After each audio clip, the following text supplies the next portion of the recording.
year 2020, 2021. Starting off with the non-homestead millage, we are levying 18 mills on our non-homestead. That revenue will go into the general fund, which is our operating fund. It is the money that is used for day-to-day operations. And the non-homestead millage is levied on businesses, rental properties, second homesteads, but is not levied on the principal homestead of our taxpayers. So they're homes, basically. There is no restriction on the operating tax, so it is what we use to pay for some of our expenses. We also levy millage for our debt payments. This year, we're going to levy 5.63 mills. And this millage rate does get charged on all properties in our jurisdictions. The money that we receive is used only to pay for, oh yeah, I had to look, I saw that bond usage was for buses. It's used to pay just to make the principal and interest payments on our voted debt. We cannot use any of this money that is generated to pay wages, to pay utilities, to pay any of our operating taxes. It is only for the payment of our debt and principal, our principal and debt interest payments. I know. Come on. So going into, okay, let's talk a little bit about how much is the debt that the district owes. Our outstanding debt at this point in time is $84.6 million. The total taxable value that this levy is charged against is $1.59 billion. And the principal interest payments that we will be required to make during the 2021 fiscal years totals $8.21 million. And that we arrived at the 5.63 mills is what we will need to levy in order to have enough revenue to make those annual payments.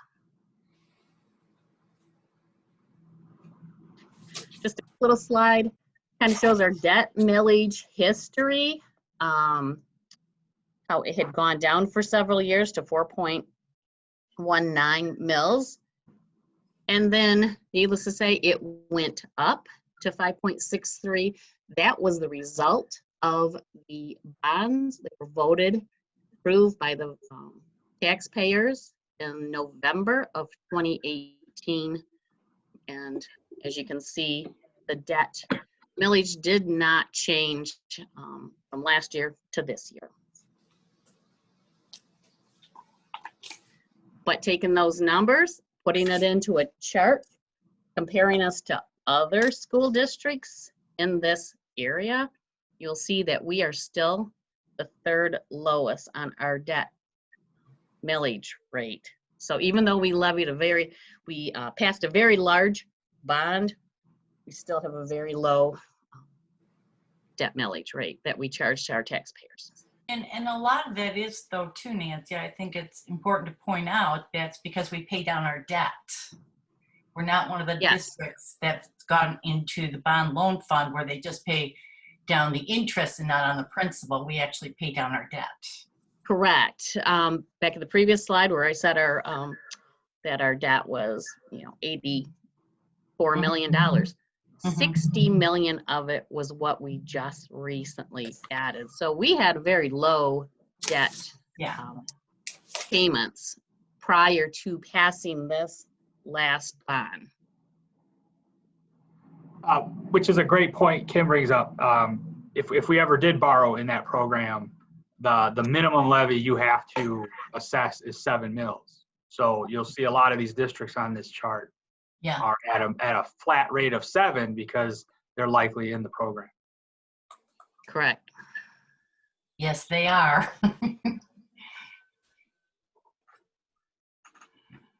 And now we're moving on to the last tax that we actually levy, which is our sinking fund millage.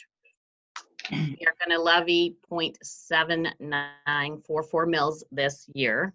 Again, this levy is charged on all properties, but the revenue raised can only be used for building renovations and land property acquisition, building acquisition.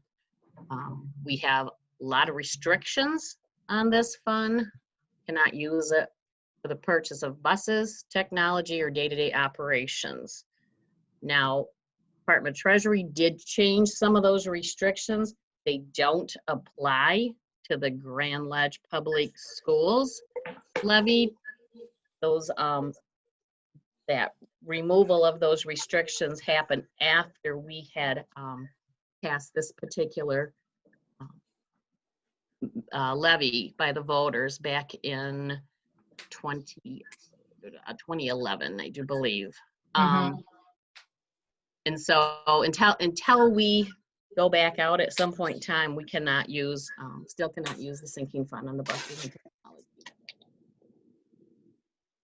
But you can use the regular millage, right? I mean the voted debt millage, the bond millage you can use for school buses, just not the. Yes, we can, Right. if, since that was in the language for when we passed that Right. ballot was passed. Yes. So just to kind of summarize the sinking fund, the voters approved a 0.8 millage, and it was approved for 10 years. It has gone down from the 0.8. It is now down to the 0.7944. We have experienced a couple of what we call the Headley tax limitation amendment reductions that happen when the taxable value, the increase in taxable value increases faster than the rate of inflation. And then the school district is limited on how much they can assess or levy from voters. So as a result, the sinking fund millage has been reduced to 0.7944, which is a permanent reduction. And the sinking fund levy will expire in December of 2021. So to kind of summarize what I just said, non-homestead, the operating millage, there's no change from last year. Debt service, no change from last year. And then the sinking fund or capital improvement levy is decreasing 0.0024 mils. Does anyone have any questions on the taxation piece of this presentation? Nancy, how early can we put a renewal of the sinking fund on the ballot? We could just talk to the attorney just this week on that. It will go on the ballot. Right now, the plan is to put it back out there in November of 2021, which will affect the taxes that will be levied in fiscal year 21-22. Okay. There's no way to line that up with an even number? Excuse me? We can't line it up with the 2020 election? I want to get in front of the largest number of people. We could put it out there. If so, we have to do it. I talked to their bond attorney last week, and we would have to get it around and get it out, all the ballot language, everything, within probably about a month. We have to have everything ready and sent out there so it could make the ballot. Okay. Well, that's something that I encourage the other board members to think about then as we move Right. forward. Yep. I Good point, prefer even numbered Novembers. And as you said, it would hit the larger amount of voters also, because it is a presidential election and you will have a large turnout if you put it on the ballot for. The 2020 ballot. And yeah, so in case there are problems, that buys us, there's another chance to put that on the ballot again if we start now. And also just reminding everyone that that's a levy on non-homestead. Mm-hmm. So while it'll hit more voters, the decision being made is to levy on non-homestead property.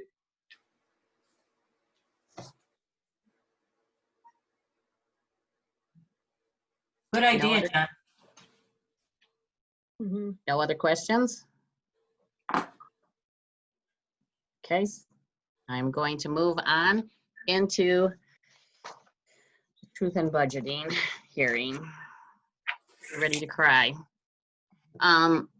So just a little summary of the funds that the district manages: the general fund, which is our main operating fund, food service, our community service fund, student activity. You may kind of see that is a brand new fund that has been added this year. School store, capital improvement, sinking fund. The capital improvement fund does include our bond funds, and then our debt funds. We're going to focus tonight basically on the general fund.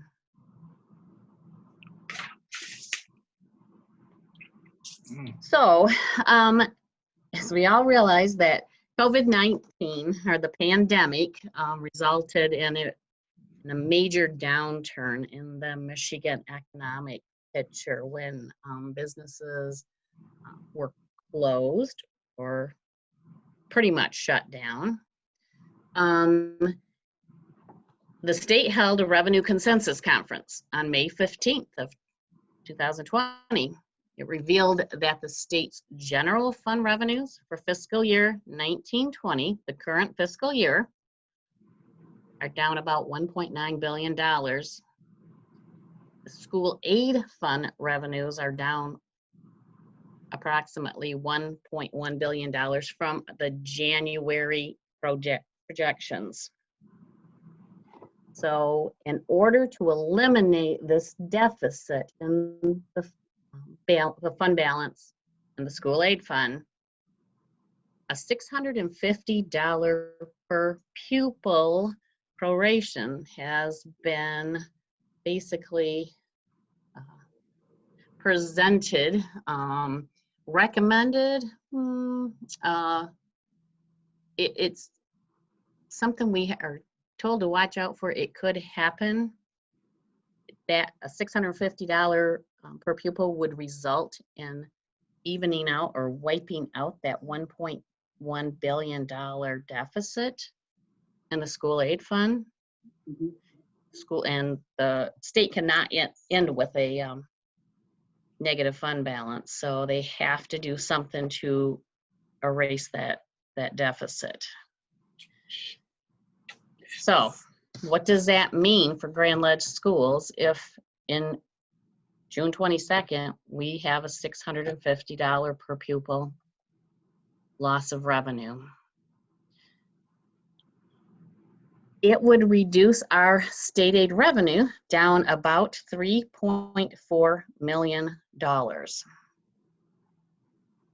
guess fortunately, you can say the school district recognized some decreases in our expenditure because we were closed for 3 months. Schools closed on March 16th, and they were closed for the balance of the year.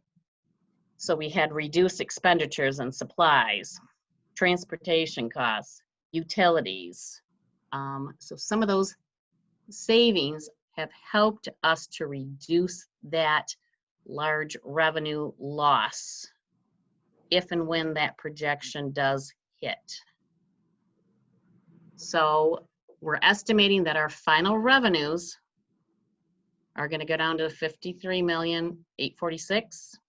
Final expenditures, $54,634,000, which will result in an almost $800,000 deficit dipping into our fund balance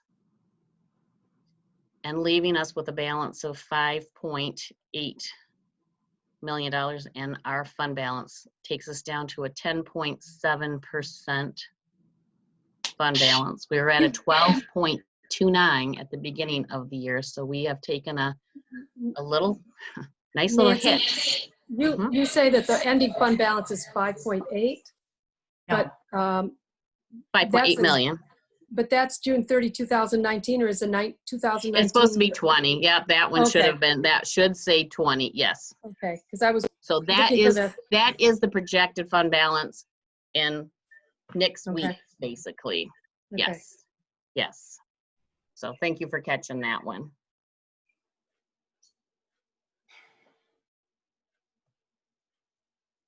Boy, that's sobering.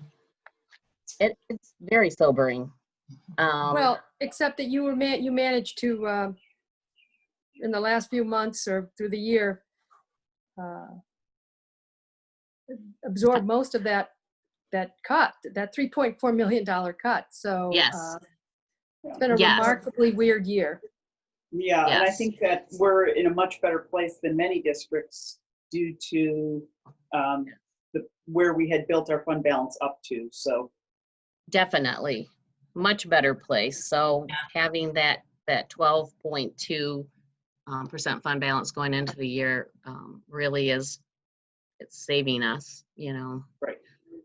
Yep. So as we move forward into 2020, 2021 fiscal year, they are the state projections. This comes from the Senate, the House Fiscal Agency. They are kind of projecting that $650 per pupil reduction will continue into the next fiscal year in order to stabilize the revenues versus the expenditures in the school aid fund.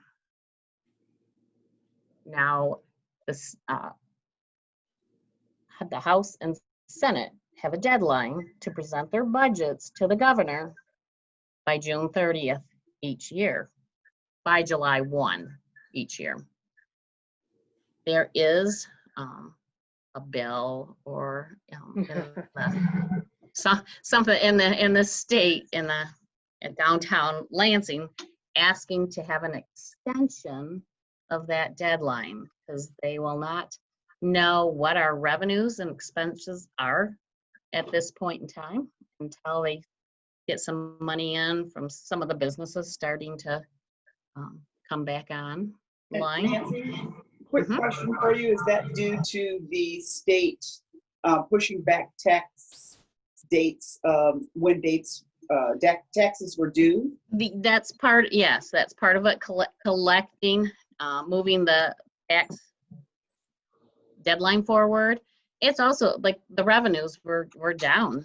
Like I said, businesses, restaurants So they're were closed. delayed I mean, and down.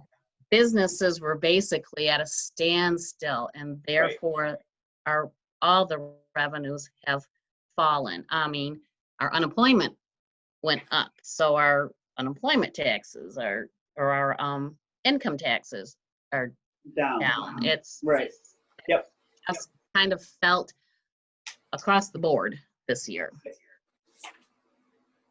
So with that, if that extension happens, we as school districts will not know how much money we will be receiving next year.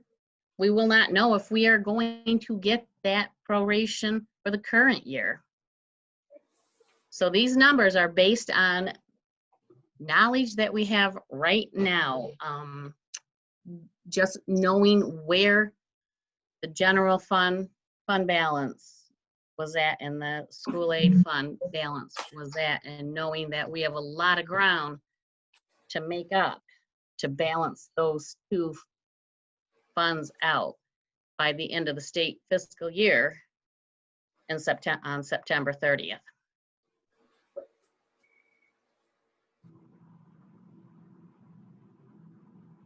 As for what are we projecting for enrollment for next year? We are projecting a decrease of 100 students. That seems high.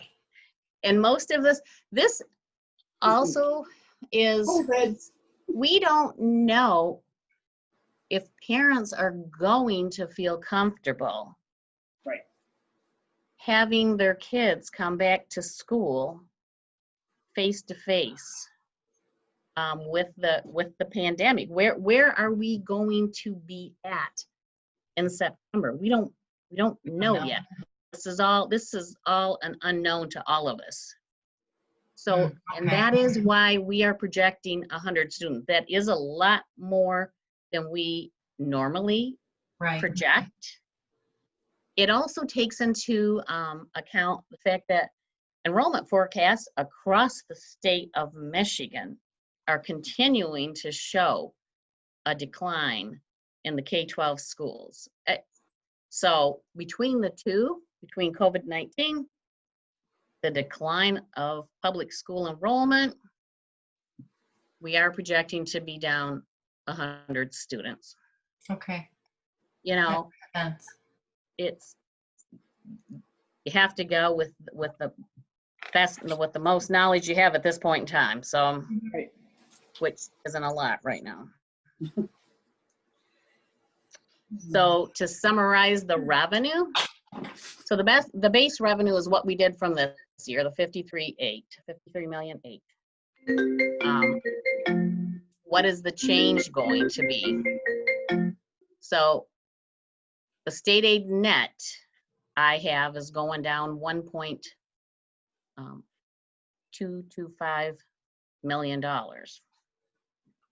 over and above what it was last year, this current year with the proration. And what is that from? Well, it's from that reduction, that per pupil loss of those 100 kids. It also includes any of our state funded grants that are not projected in this budget, because I really don't know if we are going to get bilingual education, robotics, early literacy, the career tech. Some of those other grants that we received this past year may be gone next year if the state is short that much money. Right. And we also Nancy? get several retirement cost offsets that I did not calculate into this revenue picture either. So, Nancy, did you have can a I just, question? Yes. yeah, I do. And it sounds like I'm getting some feedback here. So just to make sure I understand the net, if you're taking $650 per pupil, then it's roughly 3.4 million that we would be down over a normal year. And if we had not Yes. had this, just the preceding discussion of reducing the fiscal 19-20 year. So Right. 3.4 million, then 100 kids, you get the full loss of their state aid, which is, About 750,000 or yeah, Yeah. okay, that's, I was just gonna say, I should be able to multiply 100 by whatever, but wait, I mean, isn't each kid, I'm sorry, not to call them kid, I guess I should be more respectful. Students, isn't their state, that the per pupil is, I want to say it's roughly 7,000. I'm having one of those moments. But So when we lose, the per pupil right now is 8,111. but it's going to go But down by, if you take the 650 out of that, you're going to be right around 7,461. right. And so you're yeah. saying that's about another 700,000 or I'm sorry, what did you say the reduction I would said be? about 750,000. I tend to Okay, round. yeah, so 3.4 and then add another 750 and then And then the loss then- of those state grants, those categoricals. But you have to realize that base revenue number, that 53,000,008 already has 650 up because that was the ending. Right. yeah, it was baked into it. Yeah, I got that. So Yes. the net reduction is that 750,000 plus the other categoricals and things that you were just figuring out that we would Yes. have possibly that 750 plus another 500,000 in other lost grants and other items going forward because the state or the federal government wouldn't support those programs in the next year. So that state aid net is 1.225 million, but that's only looking at the 100 pupil reduction and some other grant reductions, not the 650, because that's baked into the number above, right? Correct. Okay. Yes, Sorry, exactly. sometimes I lose myself in the numbers. Okay. Well, and if you don't remember the numbers from the previous screen, the ending of the 2019-2020, which who does? And there's a lot of numbers on these pages. So yes. Plus they're long. Yes. But I mean, it's just easy to say, oh, our reduction's 1.2 million when it's really has another 3.4 million in there. It's actually 4.6 Here it is. million Right. total, basically. If Yes. they don't prorate, Yes. then we're really down 4 million. Yes. Correct. Plus the RISA difference. And so we're really And close to and- 5 million. Yes, and then the RISA, because again, they get money from the state too. They, the information they gave me, the reduction in, the CTE transportation cost. And we received a fund balance distribution this past year of $210,000. That will be gone. Then we have a lot of grants that we get from RISA. They will be gone. So it doesn't take much to add up to these numbers. So our revenues then from fiscal year 1920 and then down to fiscal year 2021 will be dropping down to 51 million, basically 600,000. So yeah, it's a big drop. It's a big drop when you think it's already dropped in that base revenue from what this year was. Yes. Told you you were gonna cry today. So Yeah. Well, and I that- know it's coming. Well, and I remember, looking at this maybe 20 years ago or 15 years ago, and our revenues were somewhere around 40 million. And so, we're headed back getting down a- there. Yeah, you're getting a 1 or 2% 20 years a ago, year. your Yeah. $40 million school. And district. when you take it on revenue, that is compounded. It's a very small interest rate. It doesn't keep up. But this is pretty phenomenal. Yes, it is. And if we Yes. don't have a recovery in the next fiscal year, this will be. It will continue. It will. Right. yes. I mean, we will have less agility to deal with this. Correct. Yeah. So yeah, there's your number. There's your from the end of 2020 to the end of 2021. Decreasing another $2 million on top of the 3.4 we took the prior year. So current year. Now we'll go into the expenditure summary. So the base expenditure is what we ended fiscal year 1920. It's the 54,000,006. Changes that are estimated in my projected budget.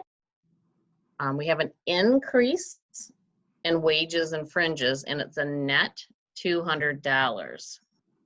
20,000. So, yeah, 200,000. Yeah, sorry, I wish it was $200. A net those zeros. $200,000, and that's net. So, that the wage and fringe, what that is, those are steps that are being granted due to contractual language and our bargaining agreements that are continuing. But it also eliminates the bonus payment, the expenditures from the bonus payment that were paid out to our employees this past fall. So that kind of offsets that cost, because we won't be paying out a bonus payment with revenues this low. The staffing, the reduction of $200,000 in staffing, that is basically attrition. We have some retirees, some resignations, and then the estimated cost of replacing those positions should net the district about a $200,000 savings, offsetting the wage and fringe increase. We had some capital outlay in the 1920 fiscal year for some projects that could not be charged to the sinking fund, as they were considered more repair than they were considered renovation.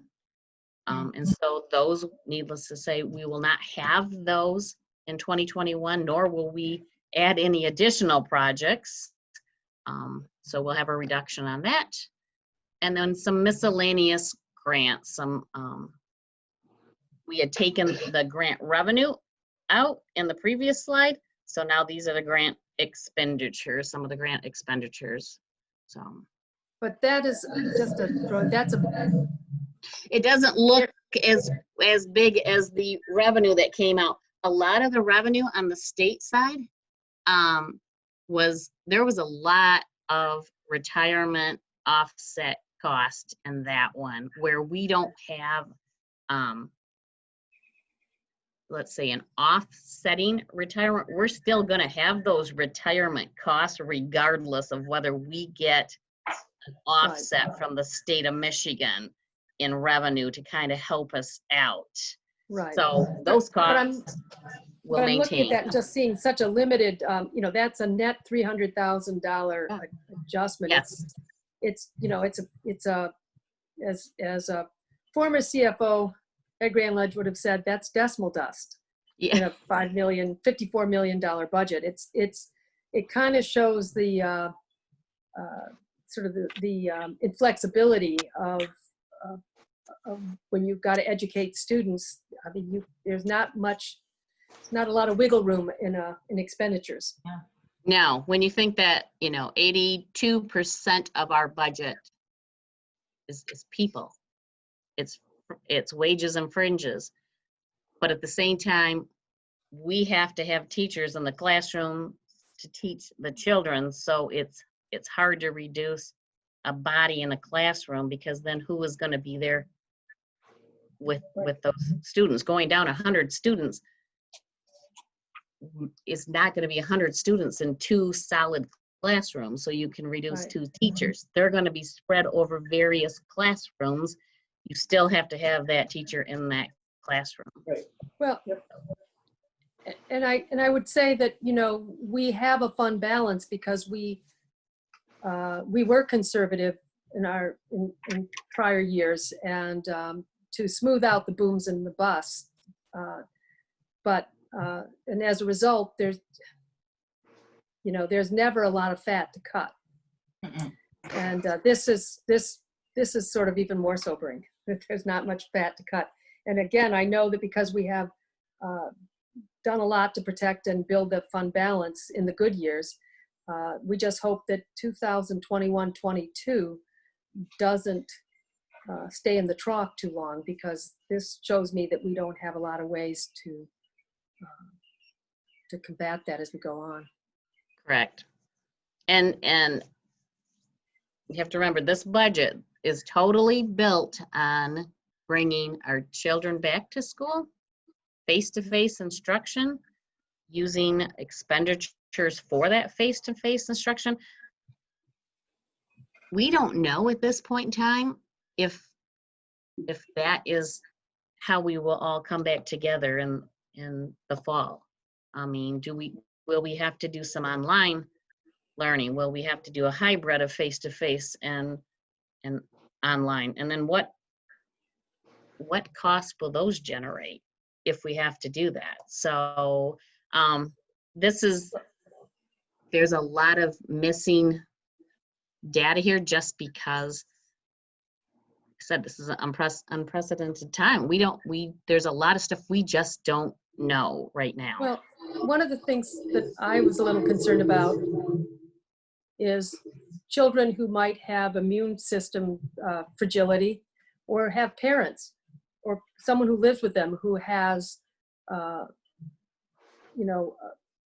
other health issues that could make bringing a virus home a pretty serious event. And in that case, what do we may find that we've got a lot of kids that we have to teach who aren't in the system. Or, so we're going to be running the classrooms, but may have many more children who can't be in the classroom. I see that there is I wish the legislature wasn't leaving. Although I don't know that I think they're still hoping that the feds will come to the rescue. Yeah. So moving on, this is the summary of what you basically just put together. We have reduced cost of 300,000 and reduced revenue of 2 million. So this doesn't compute, does it? So, Right. and then to summarize everything, so we start the year with 5.8 million in our fund balance, 10.7%. There's your revenues, your expenditures. We will hit our general fund, will have a deficit of $2.7 million, which is going to take us down to a 5.7% fund balance. And remember that 5% is considered a deficit district. So we will be very close to that. I have to wonder if they'll waive that this year. There is discussion about that, Kim, because we've just had this conversation last week at Eaton Risa, and there are many school districts who don't have the fund balance that we did. So that's a very real possibility. We've been very good company. Yes, and that is the thing. This is not just Grand Ledge. This is every school district in the state of Michigan. All across the country. All across the country. You are correct. It's like I said, makes you want to cry. You know, really does. It does me. I look at these numbers all day long trying to figure out how I can change them, and I can't change them. So this is what it is. Based on the information that we know at this point in time. Yeah. Which is not a lot of solid information. So, No. with that being said, just know that there will be budget amendments presented to the board more than likely this fall. As soon as we have some concrete information, you will see adjustments to those numbers. And I can only hope that the numbers don't get worse, that they actually get better. So that's my hope. Does anyone have any questions about that awful presentation I just gave you? So, But just pass the tissue. That's all. I know. This one's a tough one. So yeah. It was good while it lasted, you know? It was, but this tells you why. We had a good fund balance. Yes, you build that fund balance up because For these times. I've always said what goes up comes down, and so let's be prepared for that when it comes down. And it came down. It came down a lot faster than anyone would have expected. So. And I don't think it's going to come up fast. I mean, I think that I thought that we could probably prepare for this year, but it's the next one. It's 21. And we don't know how quickly there's going to be a rebound. Right. So Any other questions from the board for Nancy? No, I'm fine. Okay. Thank you, Nancy. Thank you, Okay. Nancy. Don't throw stones at me or anything. No. I know. Thank you for not your taking this fault. into account. So Right. it would have been tempting to just hope for better news from the state, but we're hopefully staying ahead of it. You know, I've been out there looking at the the Department of Education's website, MSBO's website, fiscal agency, trying to find some glimmer of hope. But it hasn't happened yet. So, but we'll keep watching. So, thank you. Thank you, Nancy. If there are no further questions from the board, I do want to open this up to public comment. as is a requirement of the Truth in Taxation hearing. So if there's anyone that is listening in tonight, if you would raise your hand. Mr. Ellsworth is facilitating our meeting tonight, and he will acknowledge you and give you a chance to speak at this time if there's something specific to the Truth in Taxation hearing. Say it's worth noting that there will be a traditional public comment period following this. This comment period will only be on the Truth in Taxation hearing. Correct. I've added Tiffany, who I think just bounced back. But Tiffany had her hand up at one point.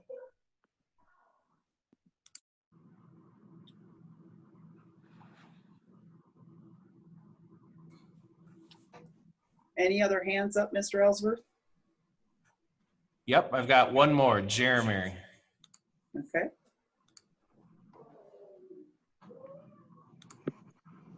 Jeremy, you should be able to unmute yourself and turn on your video.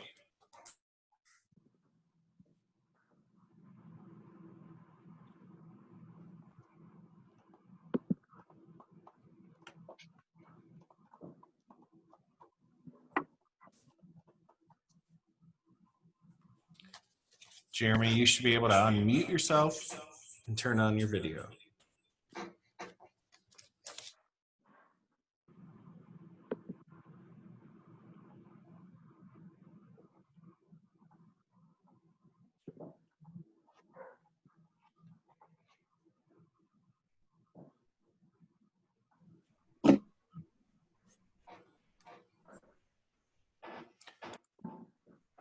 I've got one more.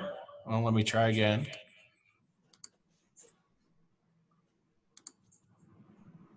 Jeremy, why don't you try again? Okay. Okay, can you hear me? Yes. Okay. Good evening, Board of Education. I'm one of the Grand Ledge public school employees. I was wondering with this budget, will we see reductions in our salaries for the 2020-2021 school year? And if so, how would like the budget be affected, like with the salary cuts, if the district needs to cut salaries? Nancy, would you like to take that question? At this point in time, the budget that I just presented does honor all bargaining agreement contracts that are in place, of which your union is one of those. And so there are steps calculated into the budget that I presented. Thank you. Other comments, Mr. Ellsworth, other hands up? There are no other hands up for this portion. Excellent. Thank you, sir. So any further, I believe we don't have any further conversation or discussion. Do we have a motion to close this section of the agenda? Yes, I will give you one. I move the Grand Ledge Public Schools Board of Education close the Truth in Taxation, Truth in Budgeting hearing. Support. Thank you. Oh, I got two. Okay, for the record, we have moved by Ms. Mulvena and seconded by Garrett. Mr. I'll Smith. take it. Thank you. Sure. And Dr. Chapin, if you could do a roll call vote.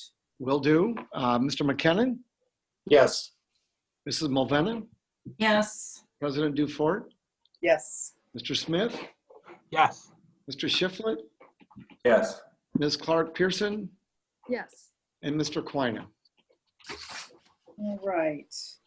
Again, a 7-0 vote, and the time is 6:54. All right. Moving on with our agenda, approval of agenda items. I move the Grand Ledge Public Board of Education approve the June 22nd, 2020 agenda items as presented. Support.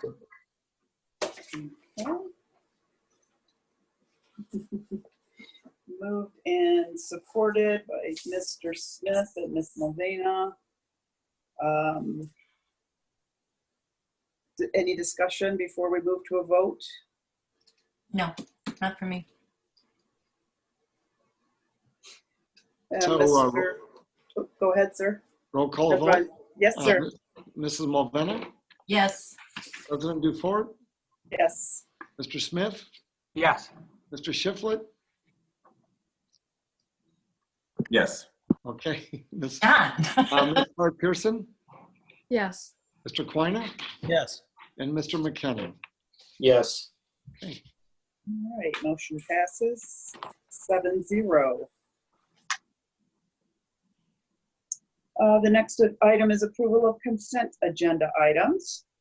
Those are including the meeting minutes from May 11th, 2020 virtual meeting, June 5th, 2020, the special virtual meeting in closed session, and the June 8th, 2020 virtual meeting in closed session, and additional administrative contract renewal. Those are the two pieces that are on the approval for consent agenda.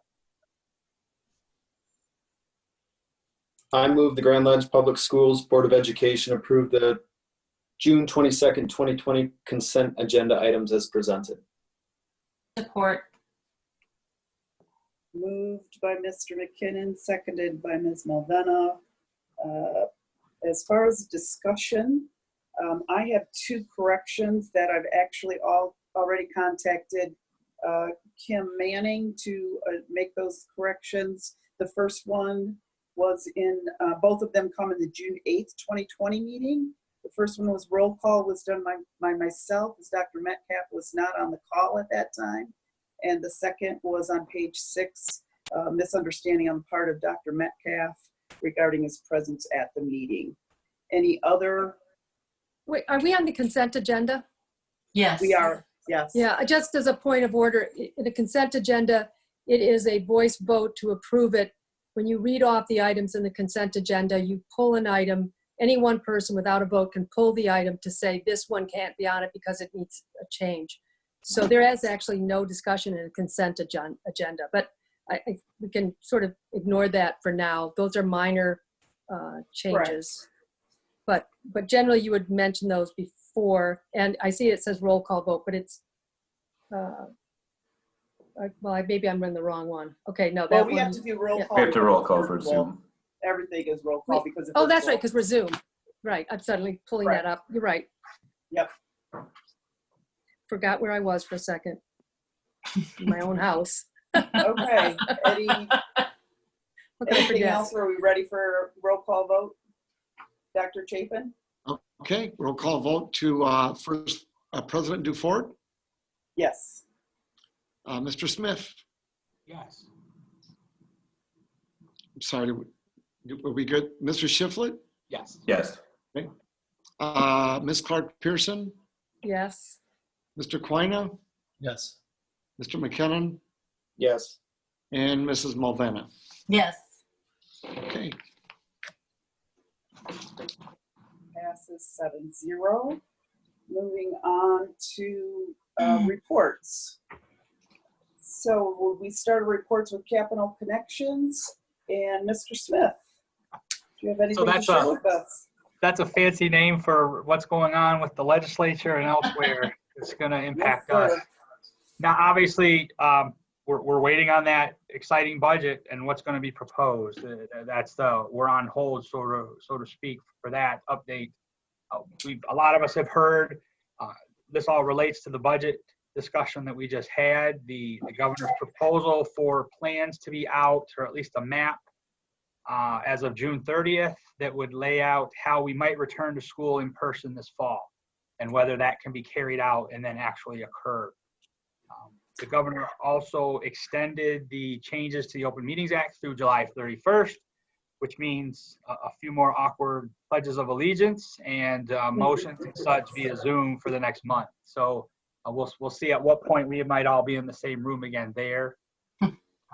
There have been some proposed supplemental budget changes to provide funds including those that would support school districts, up to 18 million to be distributed by July 30th on a per pupil basis, plus an additional 25 million to either assist with devices and preparations for online learning, or to help pay the cost to catch up students because of the disruption and the slowdown that we had obviously this spring. So we'll keeping an eye on that funding. Obviously that'll be important, especially again, given the budget discussion that we just had. Also of interest, the bill 5482 passed the House on Thursday. That's the Save Our Students Act, requiring the telephone number for the suicide prevention hotline to be included on student ID cards. Just an additional way for them to have that reference, hopefully encouraging them to reach out in times of distress. And then we've also heard about this discussion. There are bills out there that would suspend much longer the requirement for certain property taxes to be paid, which means ultimately that impacts both school districts as well as the school aid fund. That legislation provides for bonding options as well. But of course, bonding options, while they provide you money up front, come with interest costs and other costs as well, making that money more expensive. So those things are being discussed. Understandably, municipalities want to help reduce the burden on their residents, but at the same time, that trickles up and affects everyone statewide, including at the schools. Beyond those, if anyone has anything else they want to add, that's great. Obviously, there hasn't been a lot of movement on more of the traditional legislation we've been tracking, including things that would open up both open meetings and FOIA requirements. So that's what I had this evening. Thanks. Thank you, Mr. Smith. Eaton Risa report. We met last week and we spent a majority of our meeting time discussing the truth in taxation. Final budget revisions were approved for 1920. Proposed budgets were approved for 2021. With the same note that Nancy made, that we probably will be looking at possible changes early in the year if things change from a legislative standpoint. We also talked about the facility use agreement with Potterville Public Schools. I had reported earlier we are adding 2 autism spectrum disorder classrooms for the ASD programming for 2021 at a RISA level, and those will both be housed at Potterville. And the final piece from Eaton RISA was the COVID updates. Basically, the way that the special education, CTE, and leadership teams were impacted by the COVID. They had a special professional development that was very well received, that talked to participants about possible online focuses for next year, updated the continuity of learning plan, and planning on reopening the district facilities with the new COVID restrictions. So that's kind of the update from RISA. And then Grand Ledge Education Foundation report. We met on the 18th and talked about our funds, got updated treasury reports, and have come to the conclusion that we will still be able to manage our normal grants through the GLEF Foundation, even though we were unable to hold the race this year. So that we're not expecting we should have a problem. So we are going ahead and planning to set the dates again for the grants, put the applications out in August, have the grants due the beginning of October, meeting later in October to look at the grants, and then hopefully having our Night of the Stars to recognize the grant award winners November. So we've got dates on the calendar for all of those things. talking about continuing to make requests from normal sponsors, even though we did not have the race, and trying to work on developing our website. So that is all I have for the Grand Ledge Education Foundation report. The next is Governance Committee. We have not met since COVID, so I'm hoping that we can get a date on the calendar before the next board meeting in July. So that's something that we can work on coordinating our calendars to get that back on task. We had been meeting on a monthly basis and are currently in the middle of reviewing all of our policies. So we will work toward that. And before I offer the opportunity for the superintendent's report, I just kind of wanted to let folks who are viewing, and I've already covered this with board, know that I did speak with Dr. Chapin. We met earlier this week, actually last week, and talked about several different issues. One of those being the issue of the Confederate flag, and that has been something that the public have been very concerned about. So I'm assuming and anticipating Dr. Chapin may be addressing that. So just wanted to let you know that that is something we have been in contact with and are moving forward on. And with that, Dr. Chapin, I will turn it over to you. Okay, well, let me just begin by sort of establishing where I am. I am your interim superintendent. I have not even appeared on the agenda to have my contract approved. So I want you to know I understand my place here. And with that, I also want to say that these conditions that led me to this moment tonight with all of you are conditions that I'm not, pleased about. I am not comfortable with. But these are the conditions, and I have said to several of you, if not all, not quite all, but I've said to you that these are the conditions. I'm here, and I am on the ready to support and assist. I know by law you have to have a superintendent in place. Your current superintendent is on paid administrative leave, and you need an interim superintendent to be in this place. So I understand my spot. I'm all ears. I'm willing to listen and work with you in the Grand Ledge community as we move forward. So that said, my comments from this point forward are looking forward, and I'd just like to share a few thoughts with you. I am well aware of the issue associated with a Confederate flag. We have sought out some input from our attorneys, Troon Law Firm, and I am very comfortable in this position of taking a position, being part of taking a position. I think that's really important in this moment.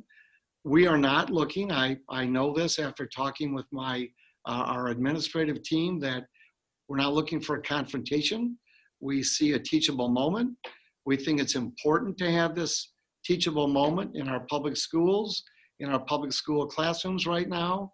And so to be part of that with all of you in Grand Ledge is important to me. I think it's about the position that we'll present as an action item at the July 20th meeting of the board. Will be in the form of a policy recommendation for our student handbook, allowing our administrators, our school leaders, our faculty members to build on the position that we're taking and use it as a teachable moment in our classrooms and in our schools. Very comfortable moving forward with that, very comfortable asking Troon to assist with that. So we'll have some language, we being the administrative team will have some language in place at our next meeting of the board, which is July 20th. I'll take advantage of this moment to say that public school districts are, or should be, taking a really deep introspective look at policy and procedures and protocol and culture. And we should be looking for signs of systemic racism. For us not to be part of the self-examination that's taking place across our country, I think is simply not right for a quality school, a public school district, which I know Grand Ledge to be. So we'll have policy and students, a student parent handbook in place in that July meeting. And I think to not understand that this pronounced discussion, this pronounced dialogue across the state, across Grand Ledge, across the country, centered on Black Lives Matters, and that movement is not what a good public school district should be. And so I know this is a difficult conversation, but I look forward to working with you and the community as we move forward. I've been asked by the board president to develop policy, and we will follow up. And I know that Steve and Bill have some comments on this coming up as well. I'll continue my superintendent's report with a couple more bullet points and certainly take questions afterwards. But I would like to have a little shout out to Nancy for her work with the budget. I think she's prepared a very conservative budget. I don't claim to know the nuances associated with a Grand Ledge budget. I've had a significant experience with school budgets during difficult times. This is a very unique and very difficult time, but I think we've positioned ourselves with a proration in 1920, the decrease in enrollment, coupled with the enrollment projection, or the foundation allowance projection being decreased next year as well, only allows us to, hopefully the inputs from this point forward will allow us to move the numbers up as opposed to starting with a less than realistic projection and having to move the numbers down. I think that's a good position to be in based on my input, but I know there's a lot of sophisticate here on our board related to that. But I do want to shout out to Nancy for her work. I'd also like to shout out to Ken Wright, our new principal at Grand Ledge High School, for the graduation ceremony, the planning that took place on Friday, the support from the staff. I think, being part of that with Denise, there was positive energy all day. And while I don't know the families and the students, I do know the moment in graduation, and man, I couldn't help it. I got caught up in some of the emotion and some of the happiness and some of the positive energy that was out there, and it was fun to be part of that. So, and Ken Wright did a wonderful job of choreographing things with great support from a number of his staff members, and I think that's worth pointing out tonight. I also want to compliment our central office team. That's Steve and Bill, Nancy, Sarah, John, and Mark. I do know that we've had 2 lengthy meetings, very lengthy meetings, as they've tried to fill me in on a lot of detail and so on, fielded my questions. And I just want you to know I really appreciate the thinking taking place within that group. In the aftermath of recent events in Grand Ledge and across the state and nation, they're doing a good, hard, deep look. That's my contact, my main contact with the school district right now. And I think I'm very confident they represent the thinking across a much broader group of people, including faculty and staff members and school administrators. So it's been a pleasure to work with them. And I just want to make sure I point that out. I did meet with the ESA superintendents on Thursday, I think, of last week, and did communicate that we in Grand Ledge would be working in unison with the other ESA school districts on this very difficult and challenging reopening of school and a number of other issues that we have in place. We want to work in unison with our neighbors, not only in the ESA, but our league, the region, in the state of Michigan. So, and I know I represent a broader set of thinking, and not just my thinking, but broader viewpoints from our administrative team. I did want to get Steve to give you an update on the bond issue and some other things, and Bill as well. I want their voices to be very prominent as we move forward. And so I'll field questions, but I'm ready to turn this over to Steve in short order too. I'll pause.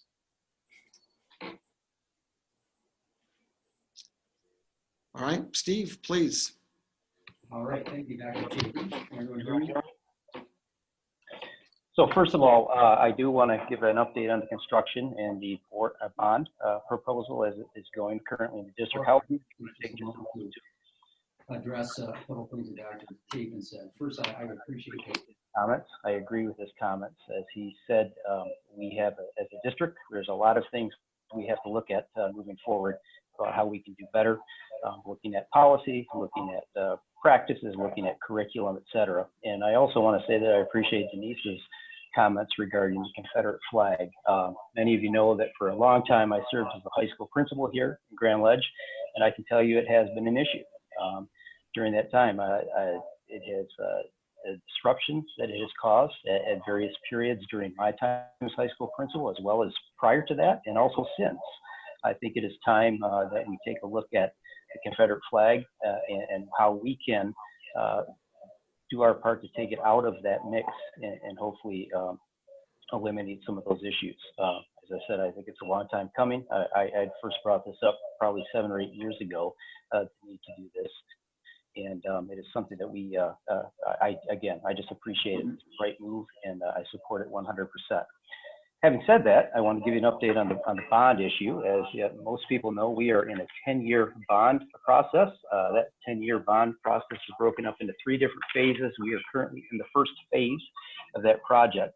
And if you've been out walking around the neighborhoods in the evening like I have, if you happen to go by Holbrook, you happen to go by Beagle, you can't get very close to them. And that's because there's lots of stuff going on. So I wanted to give everyone an update about where we're at with the construction with those phase 1, proposal 1 projects, and also let you know where we're at with proposal 2 and some of the planning that's taken place.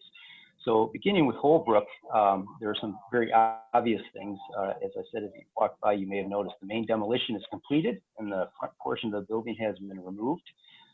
Earthwork operations have been completed. The site is balanced. Retention pond is established. The bus loop area has been set to grade and the soccer field has been relocated.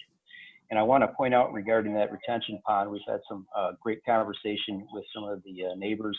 Tiffany Harmon, I spoke with her on the phone earlier in the week, and we talked about not only how we can make that retention pond perform as it's supposed to, but also perhaps some things that we can do to make it more aesthetic, but more importantly, more economic or environmentally friendly. So we are looking at those. We are having some conversations with Clark about how we can do that. So that was that has been worked on this week.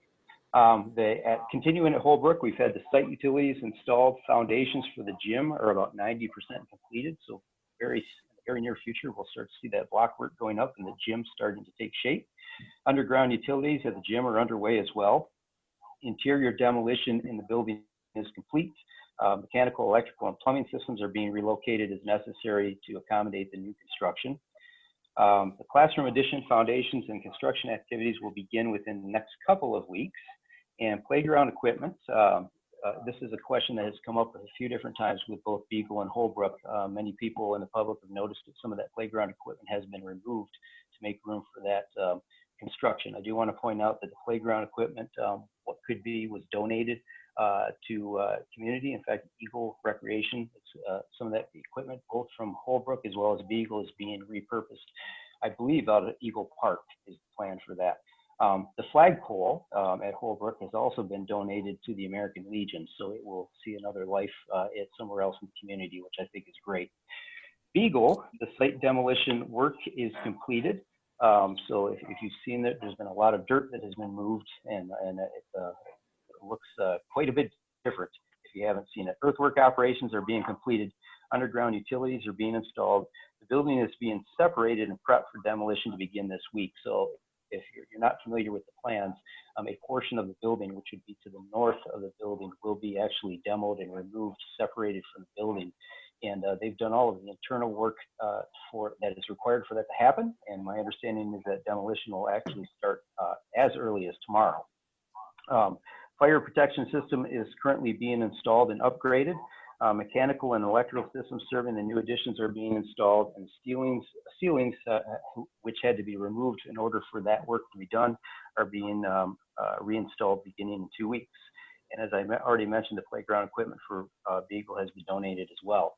So that's kind of an update of proposal 1, phase 1, where we're at. That work that is starting, that is going to enable us to meet our restructuring goal of for the 2021-22 school year, excuse me. So that is on target at this point. Proposal 2 is specific to athletic and fine arts updates. I want to let you know that we are currently in the design phase for proposal 2, specific to the pool as well as the track. Many of you have already noticed the track is no longer there. That had to be removed in part, specifically for the work that's done at Beagle, with the intent that that is going to be rebuilt and relocated down on the 43, or down closer to M43 on the New Acres. So we are currently meeting. In fact, we have another meeting this Thursday with GMB and Clark, and looking at some various designs for that. So we expect that in the very near future, those designs will be approved and they will go out for bid, and we'll see where that takes us. So that's my update for bond and construction. Excellent, thank you. So Bill? I appreciate the opportunity. Yeah, Bill, please, yeah. Yes, I appreciate the opportunity to give you guys an update on our continuity of learning plan and really generally where we are academically. I want to start just by publicly thanking our staff, and that's our instructional staff, administrators and teachers, and our TAs and our secretaries and our food service and our custodians and our maintenance folks and everybody that on a dime created a continuity of learning plan back in March and April, and provided education for all of our kids, provided food, provided all kinds of things very quickly. We did a great job this spring, and I'm really proud of that work that everybody did. As we head into summer here, uncertainty is kind of the name of the game. We're not sure what we're going to be allowed to do or what the state is going to ask us to do for the fall. But one thing we know for sure is that we are going to have kids, and kids are going to be learning. And we need to make sure that our kids and our staff are okay first before we can really focus on academics. And so we, 2 weeks ago, hosted training around restorative practices, also around trauma-informed instruction and youth mental health first aid. And we had over 50 teachers, administrators, counselors, and deans take part in those sessions over the week. And we learned a lot about how we can help to support our kids and each other as we transition back to school in the fall. And all staff will receive training in restorative practices and trauma-informed instruction when we come back together in August. As we look ahead to the fall, right now we've established implementation teams, knowing that going back in the fall is going to be some combination of either face-to-face instruction, blended learning, or online learning. And we have an implementation team dedicated to each one of those realities. So the administrators that are on those teams have met and started planning, and very soon we'll start engaging staff, and then also engaging other stakeholders as well to make sure that we're ready to go, regardless of the method by which we are going to come back in the fall. In preparation for that as well, we sent out a staff resource and professional development survey this spring. And based on that, we've partnered with Michigan Virtual, and they're going to work with us to provide some very specific professional development around particularly the online and blended learning in the areas of assessment and instruction and student engagement. And they're also going to work with some of our staff members to create some Grand Ledge specific content for our teachers as well. So we're able to take that feedback from our teaching staff and provide some very real-time, very useful professional development that will launch sometime in mid-July, so that teachers can engage in that for their flex PD and online PD prior to the start of school. We're currently working on surveys to get out to parents and also to staff to talk about what their expectations are for fall, but also then to reflect on our continuity of learning plan from the spring to make sure that, again, we're meeting all of our stakeholders' needs and that we've thought of everything that we need to be thinking about for the fall. In addition to those things, the entire administrative team and some teacher leaders a couple of weeks ago took part in an MSU forum, which was focused on leadership and racism in schools. And out of that, we've purchased some resources for our administrators to help frame our conversation about how we're going to approach that work as we move throughout the summer and then into the fall and beyond as well. And then I want to give a special thank you to the Grand Ledge Kiwanis Club. They did a great recognition last week at Delta Center at Beagle, where we have the foundation of some builders clubs tied to Kiwanis. They recognized students who went above and beyond during the continuity of learning plan and gave those students recognition bags and handed those out at Delta Center. So that was a great opportunity for our kids as well. And then the last thing I want to wrap up too, and then I'll answer any questions as well. In talking with Dr. Chapin, he's been an outstanding addition to our team, a great thought partner, and has really pushed our thinking. So already in the week and a half that we've had him here, so I'm glad he's here. And with that, I just want to wrap up and weigh in as well on the conversation around the Confederate flag, particularly with what we've learned around restorative practices and trauma-informed instruction. You know, we have a responsibility to use those lessons that we've learned to help people recognize the harm that symbol causes, and to help heal that harm and to help work through the trauma that causes as well, and help students understand the harm that's caused by the flag and how to heal that harm. You know, we're a public education institution, and we have an opportunity to help students learn what it means and why it's harmful. And if we don't, we miss a tremendous opportunity. So I'm excited about the work that we're going to be putting in over the next months and even beyond to help people understand where these harms come from and how to heal those harms. So I'm very appreciative of the staff. I'm very appreciative of the administrative team and the work that's gone in this spring and now into the summer.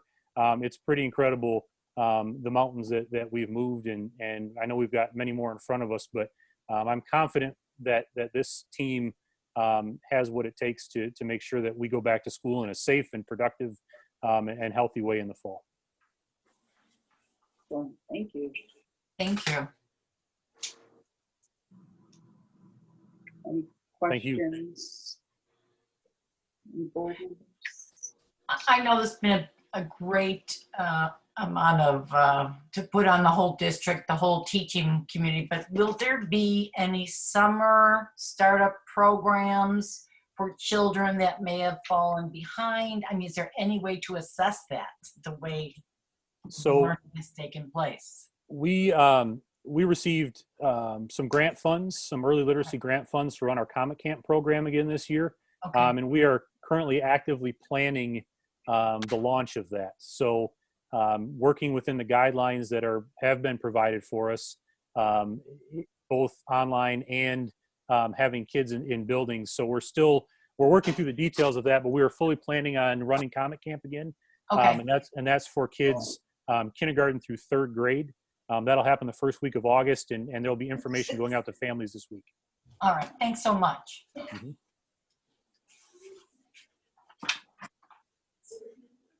Excellent. All right, lots of exciting things happening. Thank you for those reports. Yes. Thank you.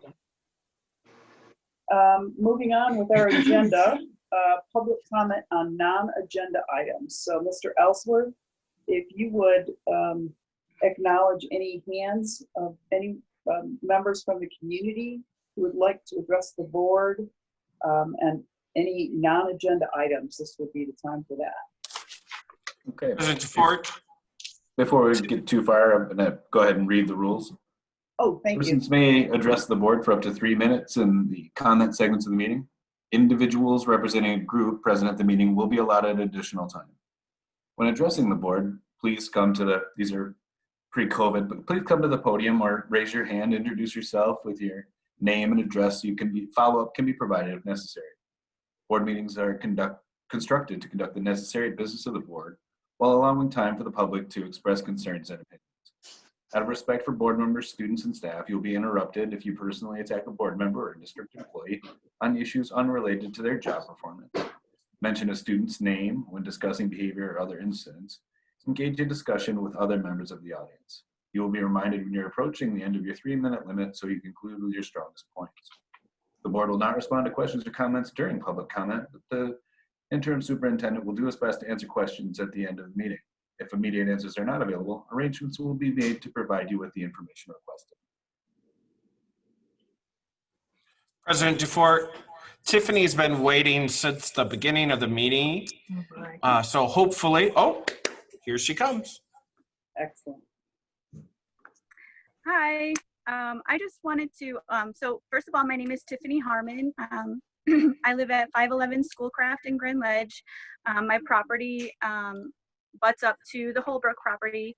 And I did reach out last week to the school board.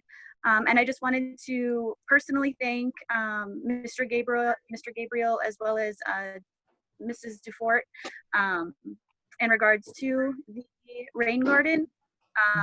So I just want to, again, thank you guys for getting back to me and hearing me out in regards to, you know, doing something with the stormwater retention pond. So I am in the process of gathering information for Mr. Gabriel, resources, grant information, things like that. So I don't want to take up too much of your time. I know there's probably a lot of people that want to comment. So again, thank you guys so much, and you'll be hearing from me soon. Thank you. Thank you so much. I appreciated her patience. She had her hand up even before we started the truth and budgeting and things. So there's no one else right now with a hand in the air. Okay. Okay. Thank you, sir. Moving on. Old business. We have approval of the final 2019-2020 budget amendment resolution. I move the Grand Ledge Public Schools Board of Education approve the final 2019-20 budget amendment resolution as presented. Support. Just take your pick. Mulvena and I don't know. I don't want to play favorites. We'll give it to John. I took it, yeah. Okay, Okay. Be here so the center square, John, so that's, you know, that's always a good sign. roll call vote, Mr. Smith, Yes. Mr. Shiflett, Yes. Ms. Clark Pearson, Yes. Mr. Quina, Yes. Mr. McKinnon, Yes. Mrs. Mulvena, Yes. and President Dufort. yes. John, you know, you were listed as Mrs. Shiflett. Oh, was I? Yes. That's All where right. that's where the true power in my relationship lies anyway. All right. I almost motion stumbled on passed. that, but we picked it up. Yes. so. You did catch, yeah. All It is right. worth noting, though, that I don't anticipate this being the last time we have to amend the current budget. No, Because I think we'll have Agreed. a- Yes. I think we'll have a bigger picture in the near future, and then a really clear picture, you know, around Labor Day. So, yeah. See what Mitch McConnell wants to do. All right, moving on with our agenda. Approval of the 2021 debt service and general fund budget resolution. I moved the Grand Ledge. Who started? Like in harmony. Right. That was too good. Go ahead. you know, I will actually. I move the Grand Ledge Public Schools Board of Education approve the 2020-2021 General Fund, Food Service, Community Service, Activity, School Store, Technology Capital Projects, Capital Improvements / Sinking Fund, Debt Fund, and 2019 Proposal 1 and Proposal 2 Bond Funds as presented. Support. Thank you. So moved by Mr. Shiflett, supported by Mr. Smith. Any discussion before vote?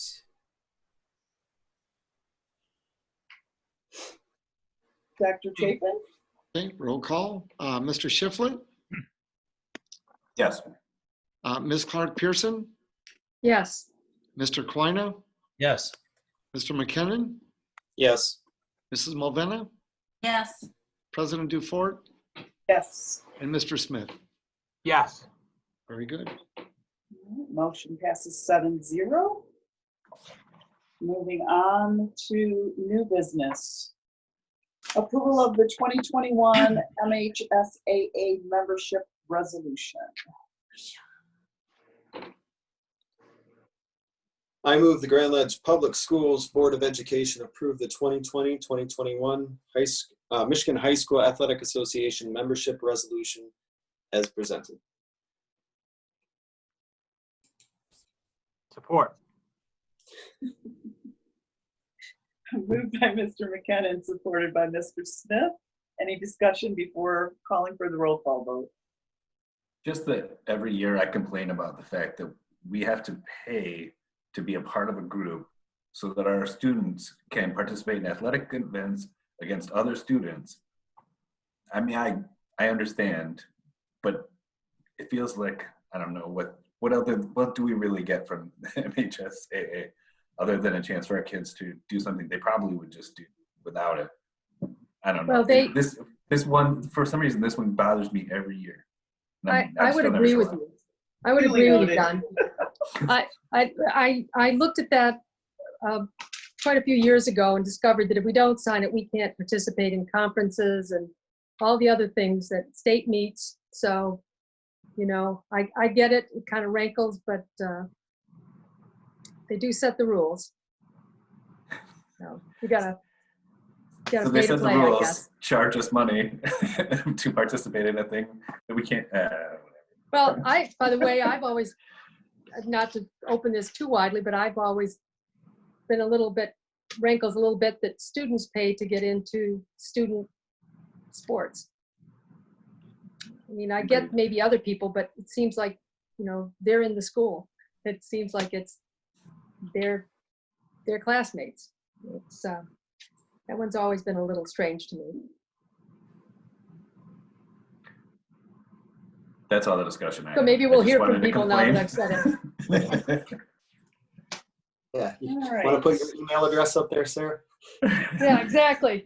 Well, no, I think there's probably 800 people that already have it with my phone number, so. All right. Dr. Chapin, I think we're ready for a roll call vote, sir. Okay, so Ms. Clark Pearson, you lead it off. Cranky Clark Pearson, yes. Mr. Quiner, Yes. Mr. McKinnon, Yes. Mrs. Mulvena, Yes. President Dufort, Yes. Mr. Smith, Yes. and Mr. Shiflett. Get to close it. Yes. Oh. Ended it, John. Yes. And again, Sad. motion passes 7-0. 7.5. Oh, it was 7. That was 7. Next item on new business is approval of funding to preserve educational services resolution. I move the Grand Ledge Public Schools Board of Education approve the funding to preserve educational services for children resolution as presented. Support. Moved by Ms. Mulvena, seconded by Mr. McKinnon. And I am looking in my packet to see if I have a copy of that resolution handy. It has to do with supporting, sending an official notice to the state and federal legislative bodies that we as a school board are in support of them addressing the additional cost needs due to the series of events that have impacted our budgets due to COVID, something that is beyond our control. And I have not had any luck locating that resolution, so I hope that's a good enough summary for people to understand what in fact we Actually, are President discussing. Dufort, would you just like me to read it? That would be lovely if you had. Because I remember in the past that we made Patrick do that. Excellent. Thank you, sir. Go ahead. Okay. Grand Ledge Public School, Grand Ledge, Michigan, the district. A regular meeting of the Board of Education of the district was held virtually on the 22nd day of June, 2020 at 6 o'clock in the evening. Members present All of us. Members absent, none of us. The following preamble and resolution were offered by and member and supported by, I'm not sure. And whereas at its May 2020 monthly meeting, the State Board of Education adopted a resolution to urge Michigan State Legislature and the Michigan Congressional Delegation to support any bill to preserve educational funding and services to Michigan school children that have been impacted as a result of the COVID-19 pandemic. And State Superintendent of Public Instruction, Dr. Michael Rice, MASA, MAISA, and MASB have urged local boards to adopt similar resolutions. Now therefore, be it resolved that the Grand Ledge Public Schools Board of Education joins in urging Michigan's state legislature and the Michigan Congressional Delegation to support any bill to preserve educational funding and services to the Michigan school children impacted as a result of the COVID-19 pandemic. The Secretary of the Board of Education, or his or her designee, shall forward a copy of this resolution to the Michigan State Superintendent of Public Instruction, Dr. Michael Rice, no later than June 30th, 2020. All resolutions and parts of resolutions insofar as they conflict with this resolution be and the same are hereby rescinded. And then there's some instructions about acting secretary of the blah, blah, blah that are irrelevant. Thank you. I appreciate you having that at the ready, Mr. Shiflett, and sharing that. Any further discussion amongst board members? No, I'm all for it. Anything we can do. I think we're ready for a roll call vote. Dr. Chapin? Okay. Mr. Quino? Yes. Mr. McKinnon? Yes. Mrs. Mulvena? Yes. President Dufort? Yes. Mr. Smith? Yes. Mr. Shiflett? Yes. And Ms. Clark Pearson? Yes. Thank you. Motion passes 7-0. Here comes the big one. Okay, here it is, approval of interim superintendent contract. In our motion at the June, I believe it was June 8th meeting, we did in fact include the approval of his contract, but we did not at that time have all the boxes filled in as far as it relates to wages and benefits. So this is a formal opportunity for the board to address that and vote so that it is clear that we have in fact addressed those pieces, and those are included in the contract for Dr. Chapin to continue to lead us as interim. Do you want a motion? I would love that. I move that the Grand Ledge Public School Board of Education approve the interim superintendent contract as presented. I will second that. Thank everybody. And I would think like to I make read I'd like to make a comment if I can now, or is that you opening it up for discussion? Certainly. So I have done this, not every year, and I probably should have with Dr. Metcalf, but I think the public should know a few things.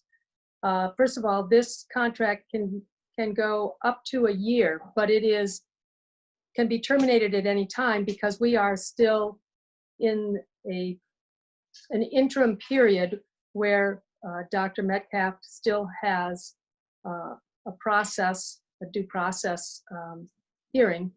And so no one should make any presumption at this point that this contract will last 1 year. However, should it happen, I do want the public to know that this contract is for a salary of approximately, if you look at an entire year, would be about $102,000 plus some of the normal benefits that come with employees of the district. But I think it is important for the public to know what we pay while we're also paying Dr. Metcalf. And I'm very pleased with this contract and very pleased with Dr. Chapin's willingness to serve what will be a very difficult year with a lot of hours for a wage that is, or a salary that is considerably below what districts of this size pay. And when they have the care of 5,000 students and a large staff, and many miles in buses and other things that are important to the operation of the district that have to be overseen. So I am very pleased with this contract and very pleased to have Dr. Chapin with us. And I will echo that too. I'm pleased to have you. I think our community needs a lot of healing. We've had some conversations about what's been going on in our district, the Confederate flag, and I think you are very receptive to the needs of our community right now. They're hurt. And so I think you're a great facilitator to move the community through that. And I'm glad to hear you have the respect of all the administrators. I think a lot of you were their professor, is what I heard. Oh, well, in some cases, yes, for some. Well, good, good. So I'm glad you seem to know a lot of the administrators already. And so I'm glad to see it's had to make the transition smoother for you. So welcome to the district for almost a year. Possibly. Yes, welcome, Dr. Chapin. Thank you. Thank you. I'll echo, yes, Dr. Chapin is an excellent facilitator. I think what Sarah said, he's exactly what our district needs right now. And, you know, depending on where this next year takes us, I know, you know, that as of right now, the district's in very good hands, and I want to thank him personally for taking on this job, because the amount of things this district is dealing with by itself and on a statewide and national level is pretty unprecedented, and you'll have some stories to tell, so thank you.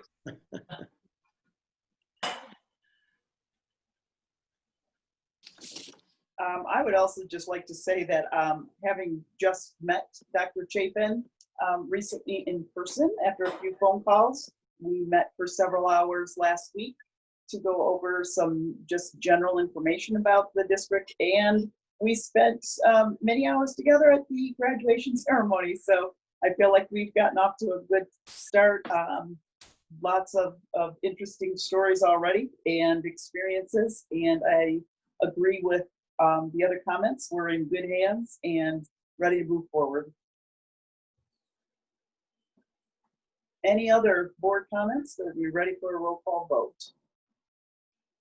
So also thank you for how quickly this came together. The contract, the discussion, and how fast Dr. Chapin jumped in with both feet and started the process of learning and helping out. So had every opportunity and right to say, this is great, I'll join, but I need some time to get some other things in order. He understood the urgency and became part of the team within days. So we're thankful for that. So roll call vote? Yeah. Yes, sir. You don't want to hear us. You don't want to be. Mr. McKinnon? Yes. Mrs. Mulvena? Yes. President Dufort? Yes. Mr. Smith? Yes. Mr. Shiflett? Yes. Ms. Clark Pearson? Yes. And Mr. Quina? Yes. All right, thank you. I can now talk with a little more confidence. Thank you. This has kind of been a little. I feel good that we're signed, and I would just reiterate some things that I said earlier and have kind of been said here in this last dialogue. But I do understand my role as an interim. I really enjoy this team. I am all in until I'm told I'm not all in. So here we go. And a lot ahead of us and a lot to put behind us in the near term, hopefully. So now my voice is a little more comfortable being in the conversation. I appreciate the comments and thank you for that. Thank you. Honored to serve in this role, truly. All right. And final item of new business. We wanted to have some discussion of creation of an ad hoc board committee in regard to equity, diversity, and inclusion. It's something that we've kind of had some different voices that we've heard chiming in from within our community, from fellow board members. And this is something that I feel like we need to be a little bit cautious as far as jumping into this, but we also need to recognize we want to address this in a timely fashion. And I think Ms. Clark Pearson for bringing this. She had asked that it be on this tonight's agenda. And so it is on the agenda. And what I'm looking for is some board discussion on what we feel is the best avenue to pursue. And I'd like to start by just kind of giving you some of my thoughts. We've heard Dr. Chapin speak about the student handbooks. And so addressing the Confederate flag issue immediately. And that was one of our priorities. So I feel like we've got that started, and that's going to be addressed very clearly from that format. But I also feel that this is something larger than just that issue, hence the equity, diversity, and inclusion portion in describing what we're looking for as this committee, how it develops. Again, having had some conversation with different members, I know there's some different ideas out there. So I'm looking at perhaps being able to identify a couple of goals and then going ahead with considering moving forward tonight with some recommendations, perhaps with board members that would be willing to serve on a committee to deal with equity, diversity, and inclusion. So having said that, I kind of want to open up to the board for discussion on your thoughts on how do we move forward with this. This is something new to me as board president to add a committee. It's not something that I've been part of in my previous years on the board. So again, I know that some of you have more experience and may have some good input for us to consider. So I'll raise my hand this way. Can I start? Yes. Yes. Just like the Confederate flag, which really is only a discussion that was teed off really just from some community input on Friday and some discussion between some board members. I didn't know about a lot of this this whole Confederate flag. I know what the reaction I have to the Confederate flag, but I didn't know its prevalence and its use in a culture at the high school.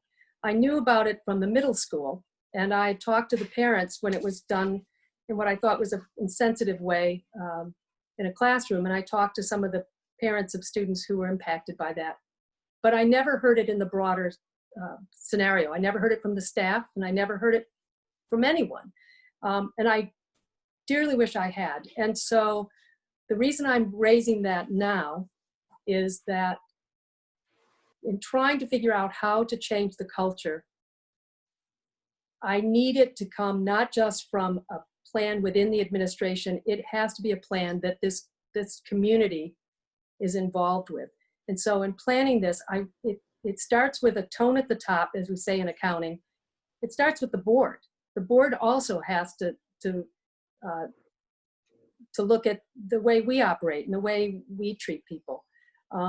Or the fact that we didn't know something that probably we should have known. If people didn't think it was worth telling us, probably because they didn't think we would act on it. So there's a lot. It's not just a short conversation. It is at least a year and probably a completely ongoing process.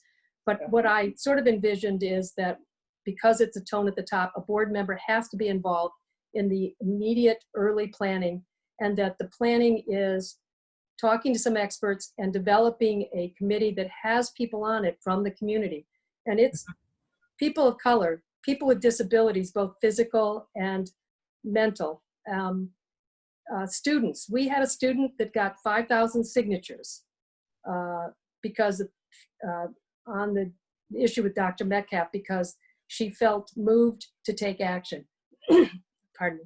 But kids like that, students like that should be included in not just receiving a program that we think is good for people, but them helping us design it. So what I want to see, personally I want to see, is that there is something that is comprehensive and that it eventually, I guess in my head, but it doesn't have to be this way, gets divided into groups that examine our curriculum, our hiring policies, how we deal with addressing the opportunity gap, how we discipline students.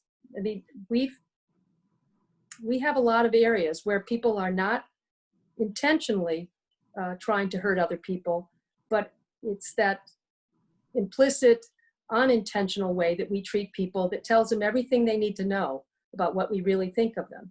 And so what I want to see is not and I know I'm going on, but I don't want to see, someone say, well, let's have some teacher development and professional development, and let's do this we can have this day for the students.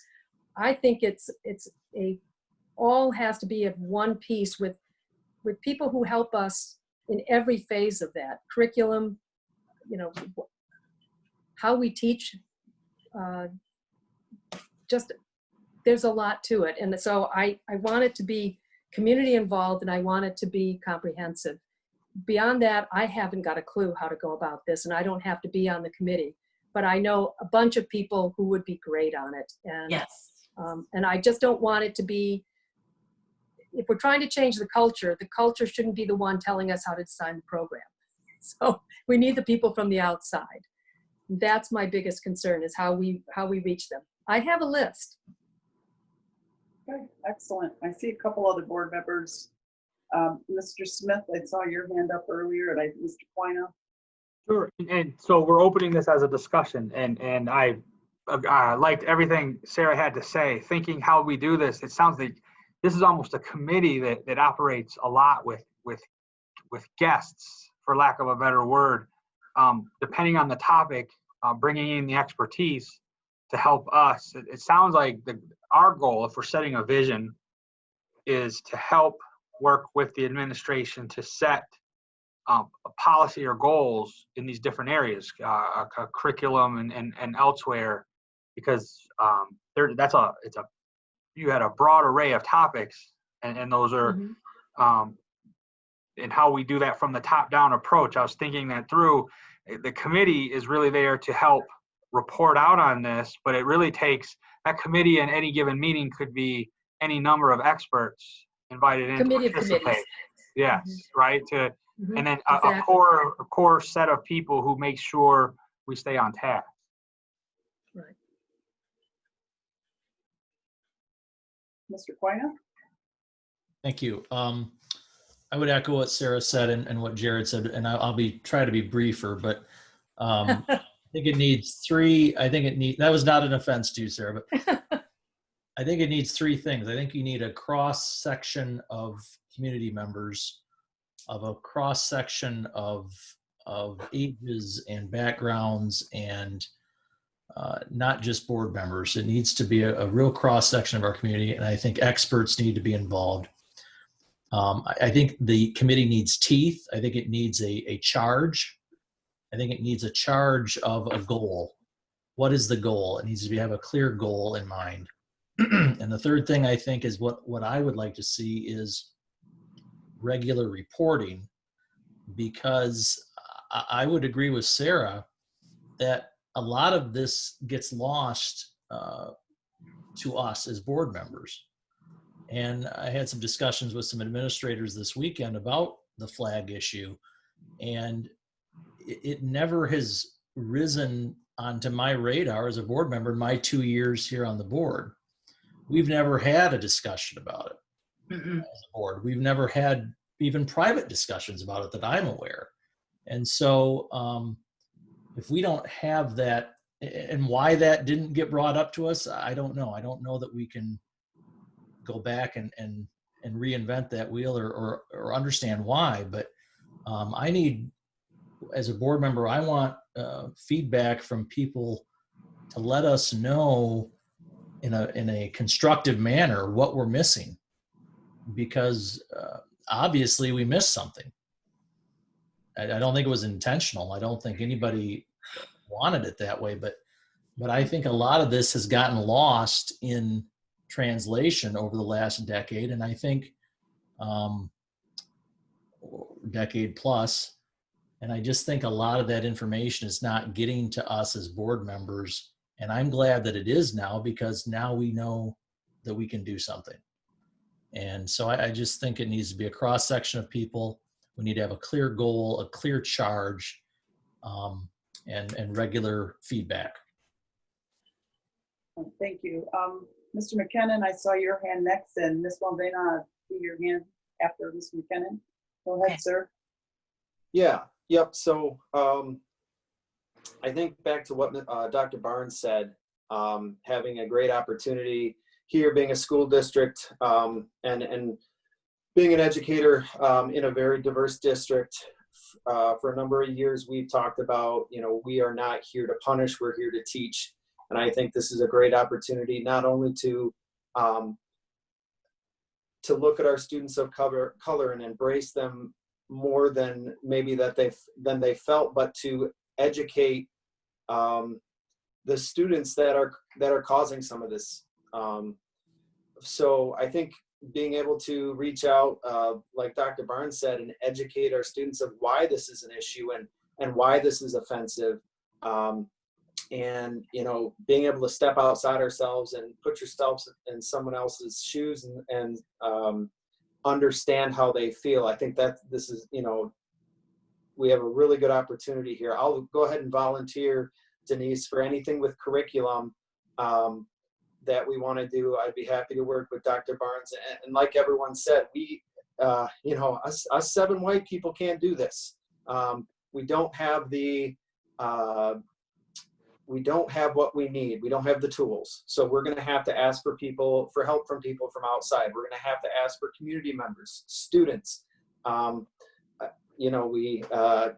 can reach out to MSU and ask for faculty. We will need help with this. And I agree with Ben. We're going to need, updates weekly to know how things are going and what's able to be implemented and where are we going with it. I think these are great discussions, but like I said, Denise, I'll be happily involved with any type of curricular committees that are formed. Excellent. Thank you. Kim. Yeah, I agree with everything that everyone's saying. It's nice to hear this. It's a nice culmination of ideas. But to go back, Ben, you said we didn't know this was an issue at the high school. Well, the thing is, when you have your kids go through school, they eventually get pushed away in the middle school, and you really get pushed away in the high school. So going into the parking lot, and I just heard this from my son who graduated 10 years ago, and I said, was a Confederate flag an issue? And he says, oh, absolutely. But he never said anything. So right. Community never got to us as it should have been. Like Steve Gabriel said, it was in the high school. Why didn't it get to us? And it got stopped somewhere in between. That's really concerning to me, that we don't have that communication with our community that we should have. And it's us. Yes. It's not the community's failure. It's somehow our failure. I mean, yes, it is. And I don't blame them for not telling me. I just wish that they realized if they'd told me, we would have done something. Well, yeah, and I wish we'd known they had that vehicle, though. That's what we're here for. Yes, we make policy, but if you go through all the channels and you get no satisfaction, you come to the board, you write, you got our numbers. But anyway, I love all the ideas that are coming around, but I agree. A 7 white board member cannot do this, cannot make this kind of policy. We need members of our community. We have a great list now. When this first came up about racism and Black Lives Matter, that we have a great list of people that we can ask for their help, that we're very concerned. Students, community members, there was Delta Township and Eaton County Commissioners, a lot of people who could jump in, I think would love the opportunity. So as we think through this and we think broader about it, I'd like to have a lot of different people included, not just board members. Thank you. Mr. Shiplet. I think that we're in between sets of a music conference that's happening outside of my office. So I can unmute long enough to say, we actually kind of have a model for how to do this. We didn't pass the bond with just us sitting around deciding. In fact, we did the exact opposite of that. And that's where we went out into the community and we sent other people out into the community, and they brought what the community wanted and what the community needed back to Good us point. and educated us on that. And then we, put the plan in motion. And I think that that's kind of what we need to be doing here. It's a good idea. And aside from that, everything else that everybody said more eloquently than I did. But I think that, if I could just jump in again, Ben's comment about having a clear goal is pretty important. And I think my very first idea of a clear goal, which is a very short-term one, is that initial committee that forms the bigger committee. And I think that initially it has to have one of us, and Patrick has already, volunteered on a curriculum issue, but the one of us, a student, a teacher, I need maybe a core group of 5 or 6 or 7 people, including a community, who come in and say, here's how to get the bigger group. And I don't know how big the main committee is, but we have to hear a lot of voices. Agreed. Mr. Smith? And it seems like that's throwing out an idea. As a smaller committee forms a bigger committee, that I could see that evolving into several larger committees. I'm not thinking about a third level. I mean, we might need 3 or 4 committees to tackle these things in different areas and collaboration. I don't know yet, but it's because the people who might be experts on how we're teaching students might be different than discipline issues that come up, or becoming more sensitive as a teacher or something to that effect. So Absolutely. So, and this doesn't come free. Right. Right. I think that there's lots of good ideas, and I'm glad that we've had an opportunity to have this. So again, thoughts for how we move forward from tonight. I would like to ask that board members consider the possibility of serving on this initial committee. And Sarah, I heard you say like at least 1 board member, a student, and a teacher as a minimum to start. And I'm certainly comfortable with that if the board supports that. What I was thinking was that we have 3 members of the board on this committee, simply because it is going to be a lot of work. It's going to go off into a lot of different tangents. And I think that we need to make sure that we as a board have more than one person who is hearing these concerns, who is processing those and reacting to those, so that they can come back and guide the board at large, and share with us what, in fact, where the conversations are, so we understand where this may lead us, what direction we're going to go, because we haven't determined that yet. And I also agree that Ben's point that we need to have a very clear goal. And I wrote that down in my notes, but I don't know what that goal is. So just going to throw this out there. So I was looking at different members of the board and where they're currently serving on other committees, etc., and considering balancing a workload, knowing that all of us are going to be involved in many of these pieces as that committee ebbs and flows and grows and diminishes, etc. So here's what I would like to recommend, and I would like to ask these 3 individuals to consider starting out this initial committee, perhaps pulling together some ideas for our July meeting, and then we can again move forward. So the 3 that I have identified were Sarah, Ben, and John, and I have selected those 3 again based partially on previous commitments that were already roles we're already filling on the board, as well as Sarah, I know you've mentioned you already have spoken to some experts, you've identified those folks. Ben, I know that you've also been very verbal in your concerns with this issue. And I think that it's important that we have, again, we have the capability of having 3 board members on the committee. And I think that, again, fleshing that out. So I would like to ask first those 3 individuals if in fact you would be willing to be appointed to such a committee, and your thoughts on that. I'm happy to do that. You know, and I don't know what, with the community discussion, what it will eventually look like.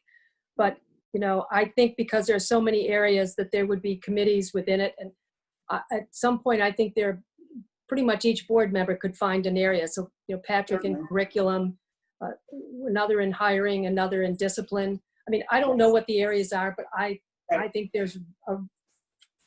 this is just sort of the seed. I think there's a big role for every single board member, and I think every single board member needs to do it. I agree.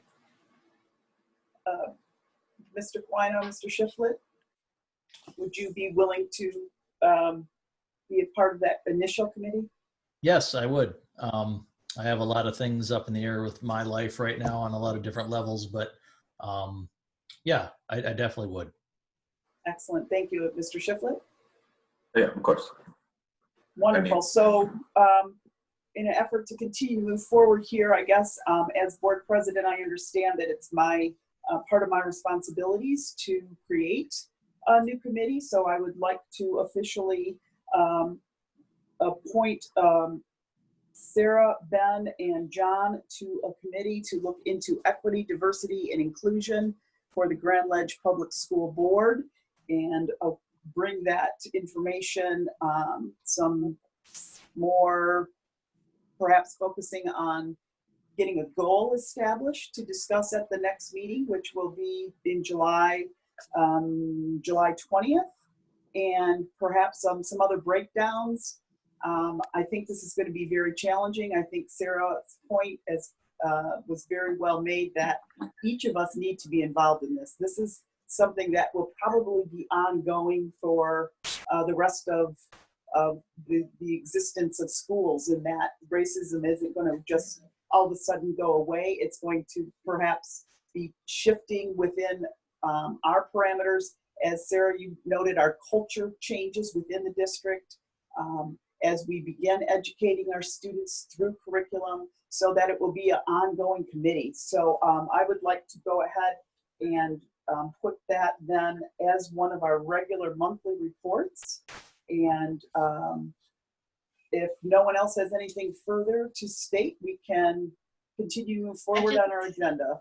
I just, one thing, you know, Yes. we have these subcommittees that get appointments every year, and I think this would be one to rotate in and out. I agree. Yes. Well, I think that would be, make it more inclusive. And so Yes. that's my only suggestion. Yes. Thank you, Kim. Mhm. Denise, I might add just a thought here. I think there is some urgency associated with this, given my hearing of the voices that heard the voices. And I think that we need to establish who's going to call the first meeting.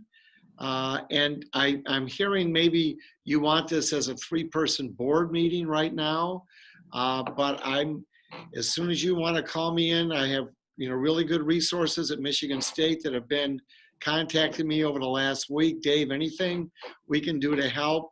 And I think I only speak for myself. I sense that others are getting that same kind of input, but there is a little bit of an urgency out there. And I think we need to establish who's going to call the first meeting.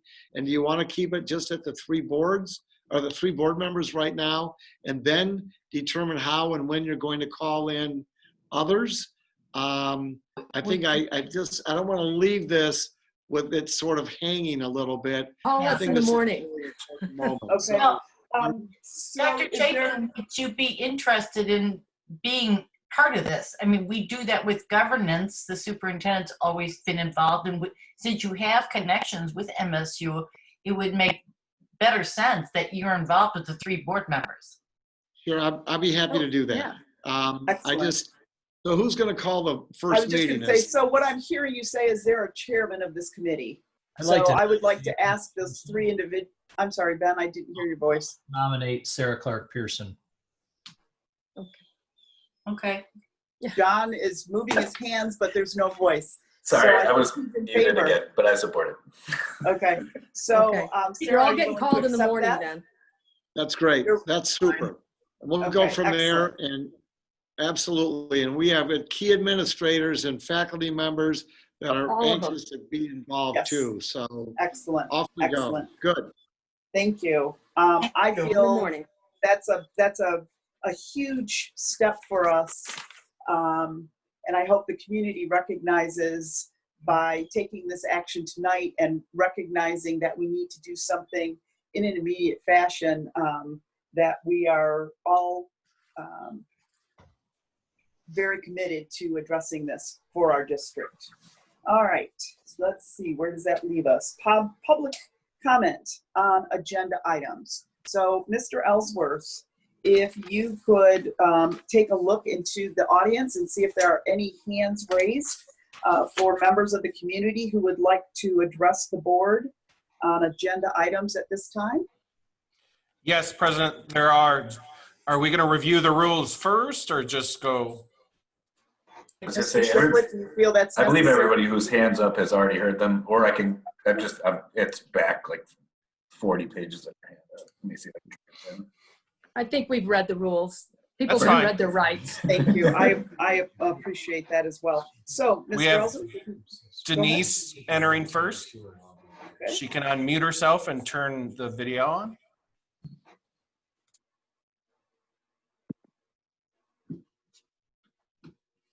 Hello, Denise Green, 5924 Sunchase Circle. Just have a couple quick comments to make. First off, I want to congratulate the board on the hiring of the interim superintendent, Dr. Chapin. I actually have known him from class. I've also known many, many people that have worked with him, and I've never heard anyone say anything but that he is an outstanding man of integrity. I'll be honest with you, when I heard, as I would think, the shameful salary that he's getting, Dr. Chapin, thank you, because our district needs to move forward. But I'm going to also say this, once the dust settles and Brian Metcalf is gone completely, financially, whatever, I really hope that the board will re-establish your interim salary, because you are just a gem. And this district, I'm speaking up because I'm not sure that many of the people maybe watching this, that all of them know or have heard of you as I have, through many administrators and many teachers, parents, nieces, nephews that had kids go through East Lansing public schools. But really my absolute esteem for you comes from my connection with the MSU faculty. So thank you very much for taking on this job. The other thing that I do want to address is the fact that I was hearing who you thought should sit in on the first level of your committee. I understand getting the board members and Dr. Chapin on board first to decide who you need to include. One thing I never heard was I did not hear anyone say about parents, and yet we know that parents are the ones who have experienced this. As a person who lived in Windcharm Estates and still do, I used to watch neighbors of mine, children of color, walking out of my subdivision because we were just one block from Waverly, and they were sending their kids to Waverly. I saw other children, Caucasian kids, walking over and coming to Grand Ledge. So we know we've got an issue, but please, please invite parents to be part of that initial group too, because they then may have people that they think have expertise. Don't exclude them. And then the last thing I wanted to say is to Dr. Barnes, thank you for— Got 30 seconds. I just want to thank Dr. Barnes for a smooth transition. Thank you. Thank you for your comments.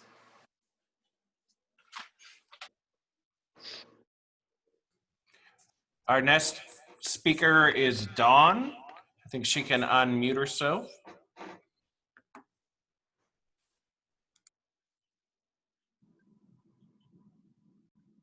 So, hello, thank you, and welcome, Dr. Shateman.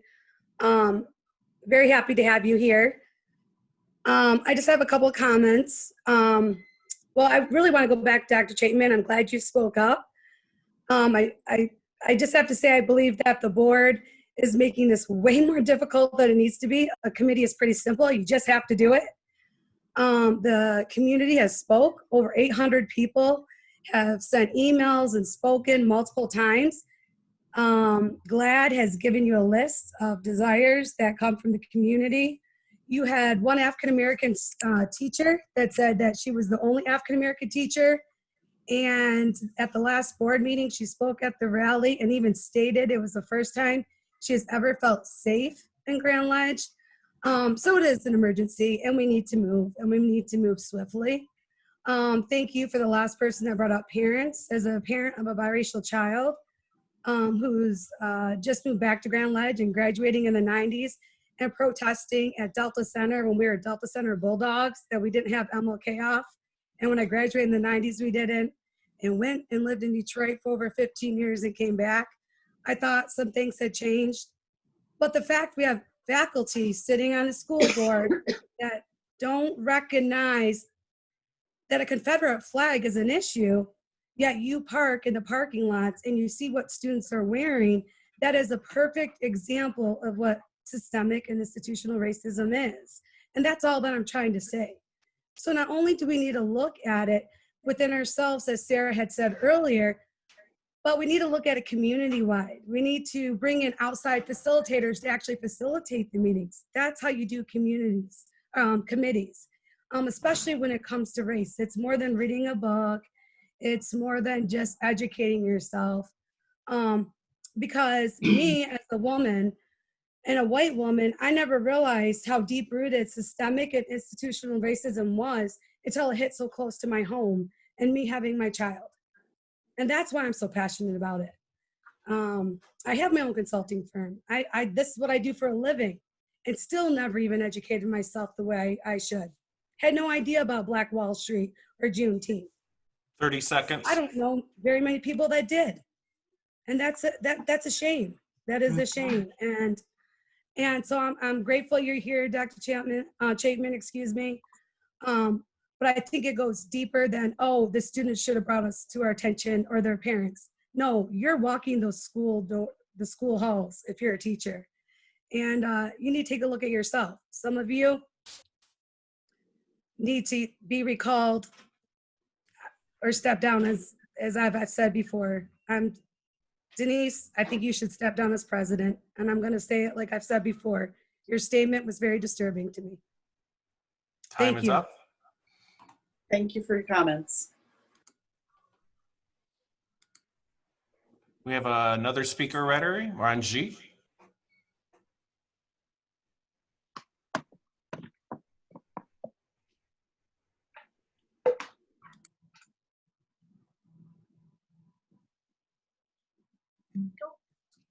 Hello, my name is Ranjit Singh, and here's my wife, Lisa Ashby Singh, with me as well.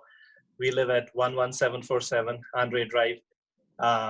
First of all, congratulations to the board for appointing Mr. Chapin. And Mr. Chapin, congratulations and thank you for joining Grand Ledge. You definitely saved the school district a lot of embarrassment. The one thing in this whole thing kind of stuck out to me, Mr. Ben, you mentioned that you never heard Confederate flag was an issue.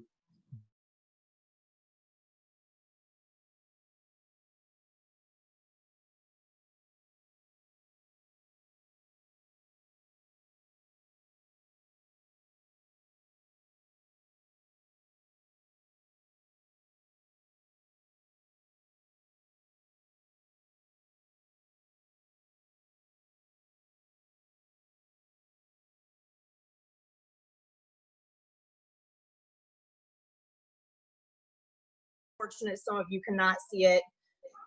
God be with you as you figured that out. But it's really important that the Confederate flag be removed from school premises. It makes children of color very uncomfortable.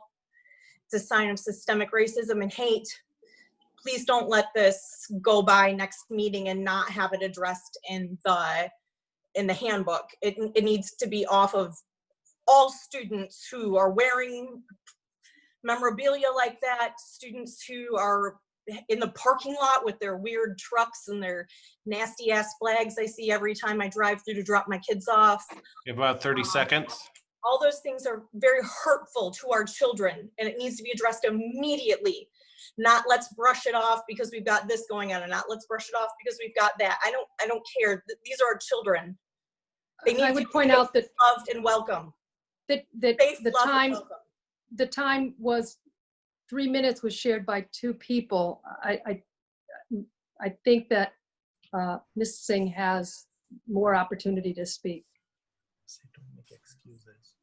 That's fine. We just don't want to hear excuses for why it's not taken care of. And please, please seek out people of color to join your committees and help you, especially if you don't understand. They'd be happy to guide you, walk with you, help you see things that maybe you don't find clearly. Dr. Chapin's clearly got resources also. Please give that some consideration. These are children. They have to feel safe, loved, and protected while they're at school.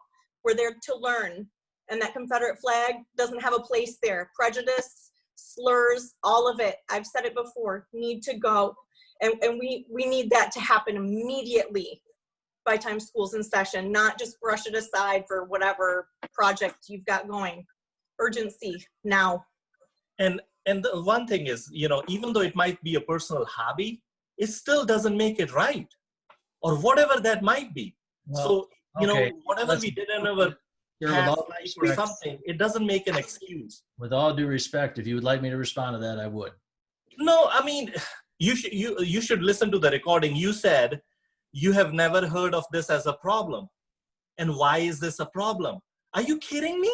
Confederate flag is not a problem? No, I'm not saying it's not a problem. I'm saying it never got brought. Okay, I'm going to interject here that we do not want this to become a discussion, that this is simply an opportunity for our community members to address the board. And we also do not want anyone who is personally attacking any board members. So I will go ahead and give Mr. and Mrs. Singh one additional minute if you have anything you'd like to say to conclude your comments. Yeah. Go ahead. The only thing, I mean, it's not a personal attack. It's a betterment of the society and the school district. If you don't understand that, you don't have a right to be on the school board. So thank you. We really appreciate it. Thank you. Other community members, hands raised. Mr. Ellsworth? Yes, I believe we have LA next. Thank you.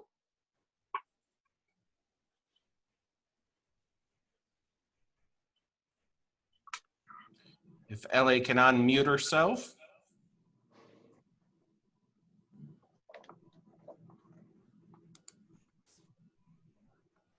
That's Ellie Darnell. Yes.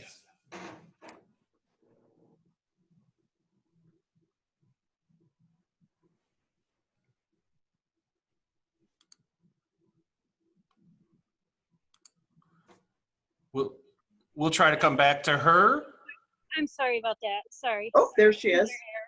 User error. Sorry about that. No worries. Ella Darnell, 11074 Lot Green Drive, Lansing in Delta Township. I just wanted to, again, thank the board for the steps they've taken to move our district forward. I would like to welcome Dr. Chapin to the district, and I appreciate you taking on this role. My children have hit all Grand Ledge schools except for Neff, and I want you to know as a leader of the district that you have some very qualified and amazing teachers to lead. I just wanted to thank the board again, and also to say that I hope that you have an expansive committee, not just one student, but diversity on the committee also. And I hope that there can be no tolerance with the Confederate flag.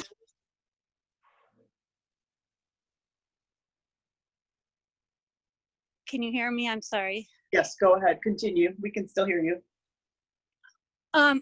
Okay, I just hope with the Confederate flag, we've seen resistance for not, making it not public. And I just hope that the district, when they do decide their policy, that they can make it a no tolerance and very clear and concise actions for the students that don't follow those rules, and also the parents too. So thank you very much. And I look forward to seeing you guys in July. Thank you for your comments. Thank you. I believe we have Margot next. Hi.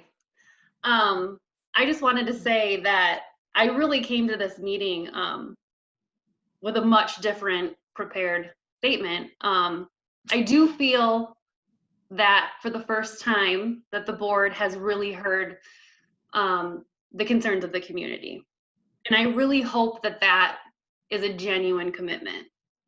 I'm heartened to hear some of the things that Bill Barnes had to say, and the board members who were also appreciative of his words. We do have a lot of healing to do as a community. I still think that until that can happen, there does need to be more clear-cut apologies, especially for the board's response in terms of their initial response to Brian Metcalf and his problematic, racist, harmful comments. I do think there needs to be more ownership there. But as I said, I'm encouraged, and I hope that you do reach out to parents. There's a large group of parents in the community who are ready to take this on, and are, I think, ready to help you steer this ship. Another thing I would say is that it is going to take some real action to fully gain the trust of the community. Because in the last 3 weeks or so, I really have only received correspondence from 2 board members, Sarah Pearson Clark being one of them, and the only one who was really having back and forth conversations, and Denise Dufort, who did send some form emails out. So I think there's still a lot to prove, and I think the board still has a long way to go, but again, I'm heartened by what I'm hearing. I think I also speak for all parents and students within the district when I say we are going to hold you accountable to making sure that that language is in the handbook, and you're ready to do that by the next board meeting.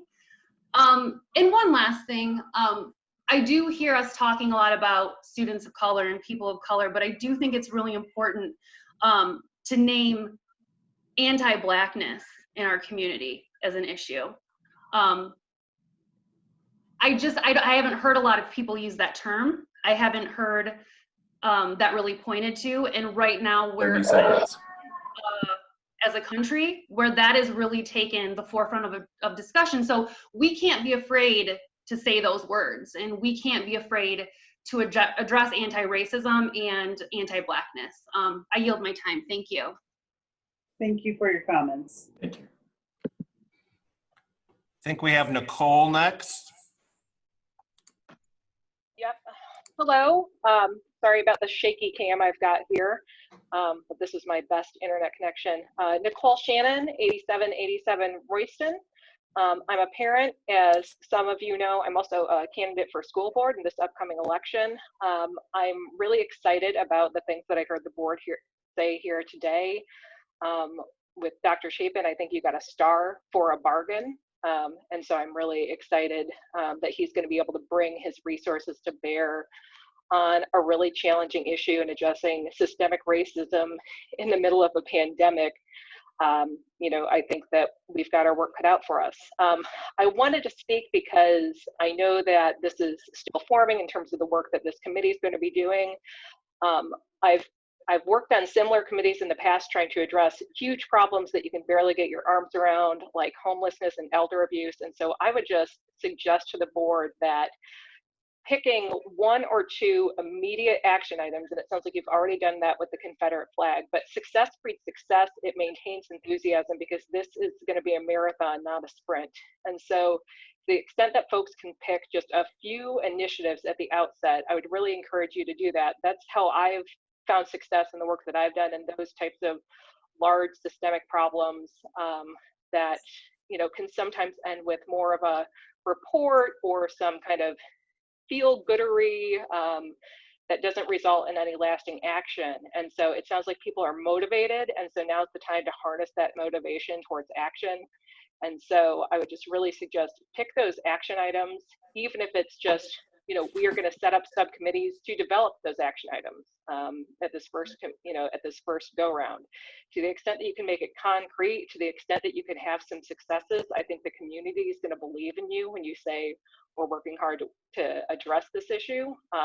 I trust folks to be able to do this. It sounds like Dr. Chapin's going to be able to bring all of his resources to bear. I was really impressed with what Dr. Barnes had to say in terms of addressing stuff head on. And so I'm hopeful that, you know, every board meeting is going to be either an update on, you know, whatever success you had, or a status update on how you're still working on that with members of the community. So thank you very much for your work on this. Thank you for your comments. Thank you. I believe we have Wendy next, and I think I've let her now turn on her video. Hello, good evening. Wendy Dill and my husband, Teo Dill, we're at 40 Riviera Crescent, Southampton, Bermuda.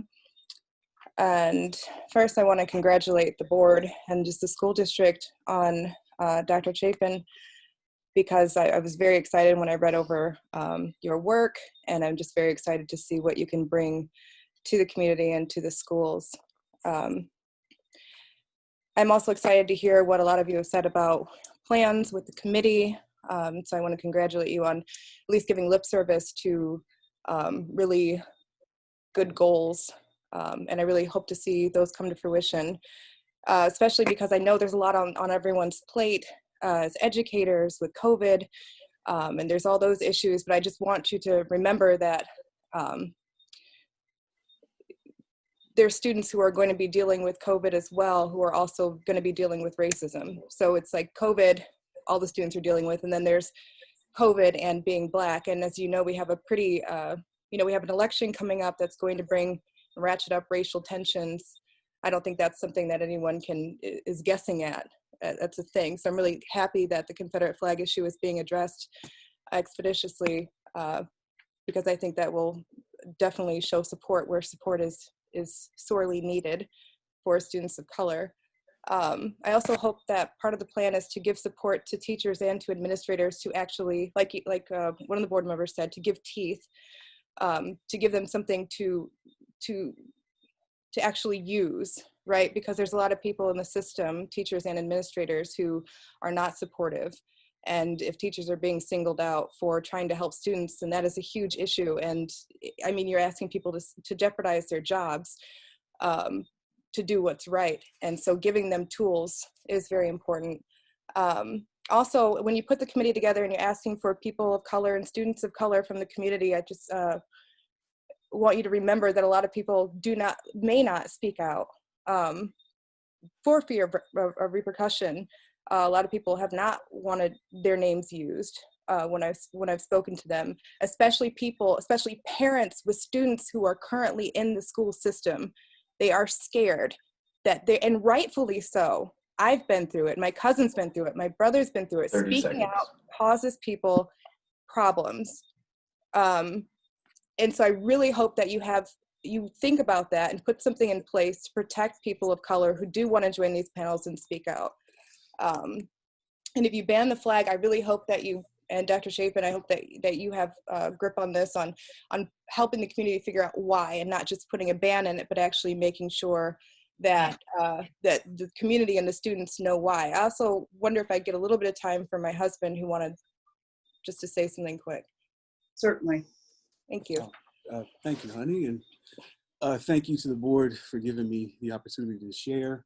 One key idea that I have been struggling with understanding for the duration of this particular conflict, it is very, very hard for me to get why the fetishization of the Confederacy is something that has been allowed to impact the academic experience of students in this school district. Like that is, it blows my mind. It is incredibly confusing. And I do think that you have declared a clear commitment to help resolve this confusion that I'm sure is not just experienced by myself, but by folks of color and many, many, many other allies and members of the community in the area. And I think that one of the key ways to do so when it comes to the curriculum redevelopment that you have described is when it comes to educating students about the Civil War, to identify what is the clear lesson that you want them to take away from that conflict. When the World War II, for example, is brought up, there is a clear conclusion that history has identified when it comes to that conflict. It's not debatable. There's a whole bunch of detail. It was obviously a pretty complicated thing, but there's a key core premise that everybody operates from when discussing this issue. This is the consensus of academics. This is the consensus of history. That same key clear consensus needs to be established when it comes to the Civil War. Has to. It's part of the curriculum, yes, but having a defined clear intent as far as what students are meant to understand once they leave your classrooms. And that will help reduce the fetishization of the Confederacy. Confederate flag and part of the overall culture that's developed. And that's part of the thing is there isn't one when it is discussed. It's yeah. To be precise, if that is a commitment that is made, I guarantee you this fetishization will be reduced. Yeah. Thank you very much for the time. Thank you so much, the board. Again, I'm really looking forward to see the work that you do. And I want to echo, I don't know if it was Nicole or Ellie's comments about not tap dancing around some of the terms and the issues that are used and being straightforward with language. But thank you all for the time. I appreciate it. Thank you for your comments. I think we have Megan next. Hi there. Megan Spadowski, 8341 Corson Road, Grand Ledge, Michigan. Grand Ledge parent and MSU School of Social Work faculty member. I wanted to just thank the board tonight for these steps that they're talking about taking. I appreciate the ideas that are coming forward. It does feel like the community is being heard. I really like hearing about the EDI committee, what shape that takes. It looks like is to be determined given some of the input from the experts that may make themselves available for that and taking those action steps. Some of the things that have been brought up in the discussion tonight is around keeping lines of communication open with the community and why wasn't this brought forward? Why didn't it make its way to the board? One of the things I've noticed, or I had noted when all this was beginning, is how hard it was to find board member emails and contact information. It used to be available readily on the school website, and so I'm hoping that we can increase those lines of communication. I know a lot of it had gotten filtered directly through kind of one email. Teachers and administrators and families have shared that a lot of information has been intentionally filtered, and I think that's something, when we look at transparency, that'll be something that's important for us to be paying attention to, so that we can continue repairing and healing our community. I also want to reiterate the concerns that Ms. Dill just raised about the concerns about people speaking out. That's one of the reasons I've been especially vocal, is because I've been asked to. And you need to know that we have Black families and other allies in our community who are receiving threats and intimidation for speaking up. That's a reality. We just had a Black Lives Matter ally hit the other night downtown while protecting Black artists painting downtown. These are our realities. These are the things that our students are dealing with. These are things that we've heard from numerous parents about their kids experiencing on the bus, in the classroom, walking through the parking lot. These are some actionable items that we can take to address these things. So I appreciate your time. I appreciate the work that you're doing. And again, I look forward to seeing what comes of this. So thank you. Thank you for your comments. President, I've posted a couple of times in the chat, but there are no longer any hands. Okay, thank you, Mr. Ellsworth. So moving on with our agenda, comments from staff and board. So I would like to first ask the staff if they have any comments that they would like to make this evening.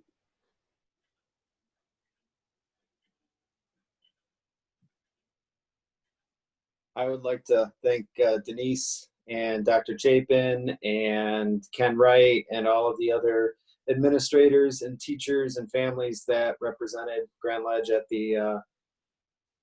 the graduation ceremony. From every account, it was a huge success and something that we were a little hesitant on. But I think, like Dr. Chapin said, the work by Ken Wright and a number of his colleagues really showed what Grand Ledge is about and gave a great day to our graduating seniors. So thank you. Thanks, Pat. Other board members? Just would like to congratulate the class of 2020. They finally got their graduation, and it was a hot day and it was a long day. I watched it streaming. How long did it actually take you to get through the graduation? I believe we left about 9 o'clock. And started at 11? We started at 11 o'clock. Oh my gosh, that's a long day. But I also want to thank the people that are holding this board, this district accountable. I welcome it. It's work that needs to be done. Everyone seems to have ideas on how to make this work happen. But I appreciate the input from everybody. So I hope to continue to hear from you all. Ben? Thank you. First off, I want to thank Dr. Chapin for being here. I would agree with everybody's comments that I don't like to use the word bargain, but it's quite a bargain to have you here. And I think when I met you for the first time earlier this week, sometimes you can tell when somebody has a spark in their soul. And I think you are certainly one of those individuals. And so I appreciate you diving in. I appreciate you coming literally to help steer this ship during these rough waters. And so welcome to our community. If I can be of any assistance to you, please do not hesitate to let me know. And I think you're going to do wonderful here for however long you're here. So thank you. I also wanted to point out Principal Wright for the excellent graduation ceremony that took place earlier last week.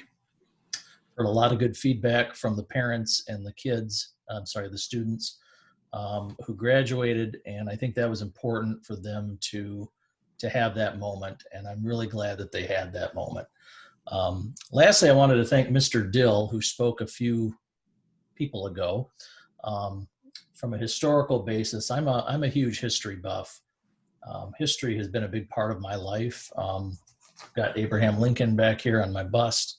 And so, I appreciate his comments about textualizing and contextualizing history. And I think his comments were right on about teaching the true history of our country. And that's something that I have done as a living historian for many years. participating in movies, documentaries, and a lot of other things. So I appreciated his comments. And I also want to say lastly that to the extent that this board has not heard a lot about these issues to date, I'm looking forward to hearing more about what those issues are and how we can best solve them. And I think I will just say this. I think I've been on the board now 2 years, 2.5 years. I think the board, this has been good for us because I think for a long time we may have delegated too much to our administrative team, not necessarily exercised maybe the proper oversight that we should have. And I think that's something that we can learn from. And so as a newer board member, I remember when I first met Pat McKinnon, he said, don't come in here and act like you know everything. And he's right, because you don't.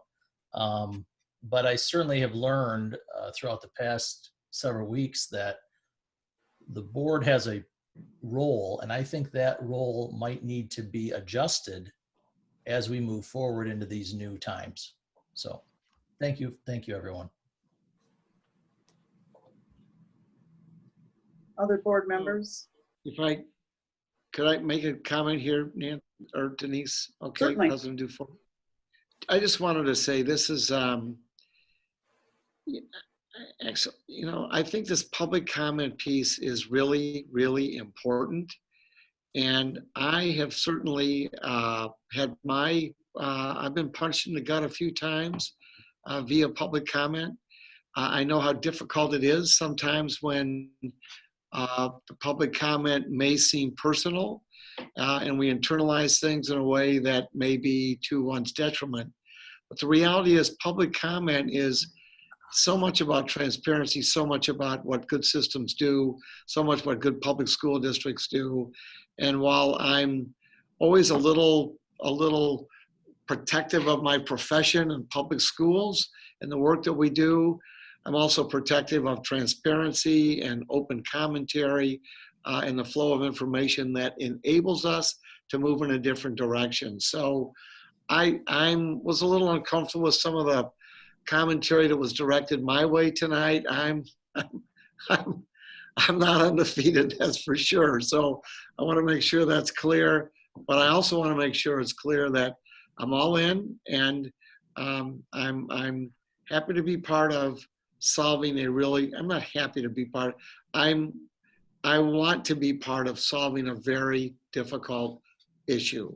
And it's prominent not only in Grand Ledge, but it's prominent across public schools, across the state, and those school districts that don't take part in this examination of systemic racism and our practices in the past, those are the public school districts that lose. Those that don't hear the commentary that I heard tonight, and I know this was a small sample of what you've heard over the last couple of weeks. I totally understand that.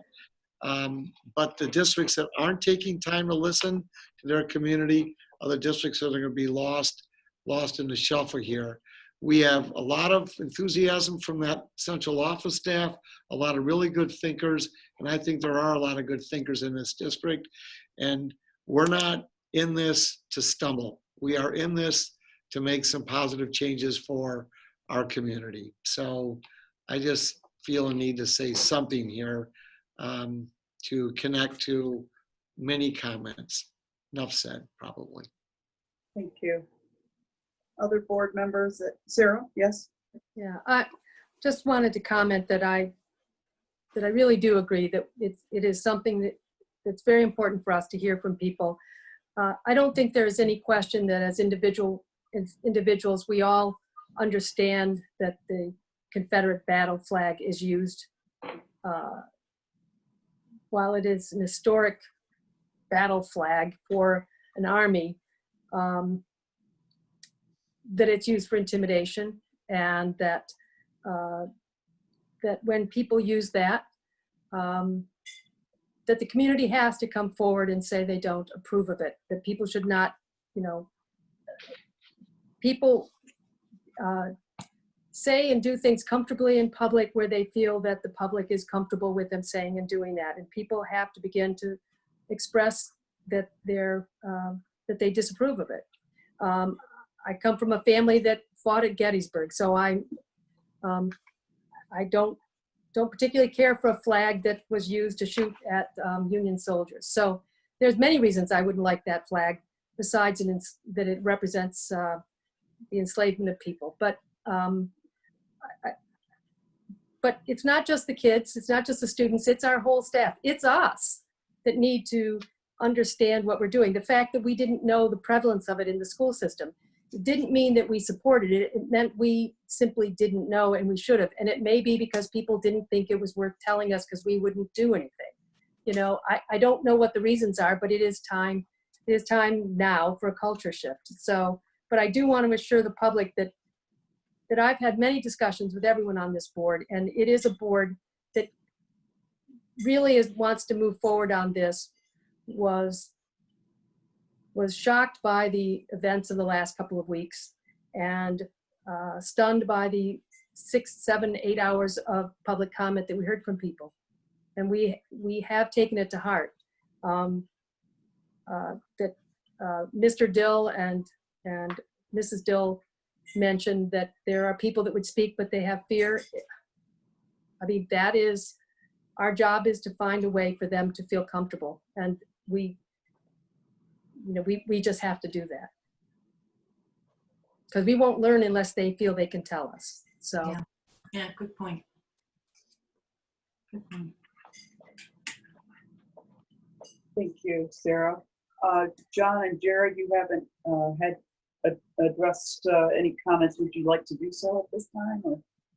I'll just quickly, because I think the sentiment is there, and Kim mentioned this, holding us accountable.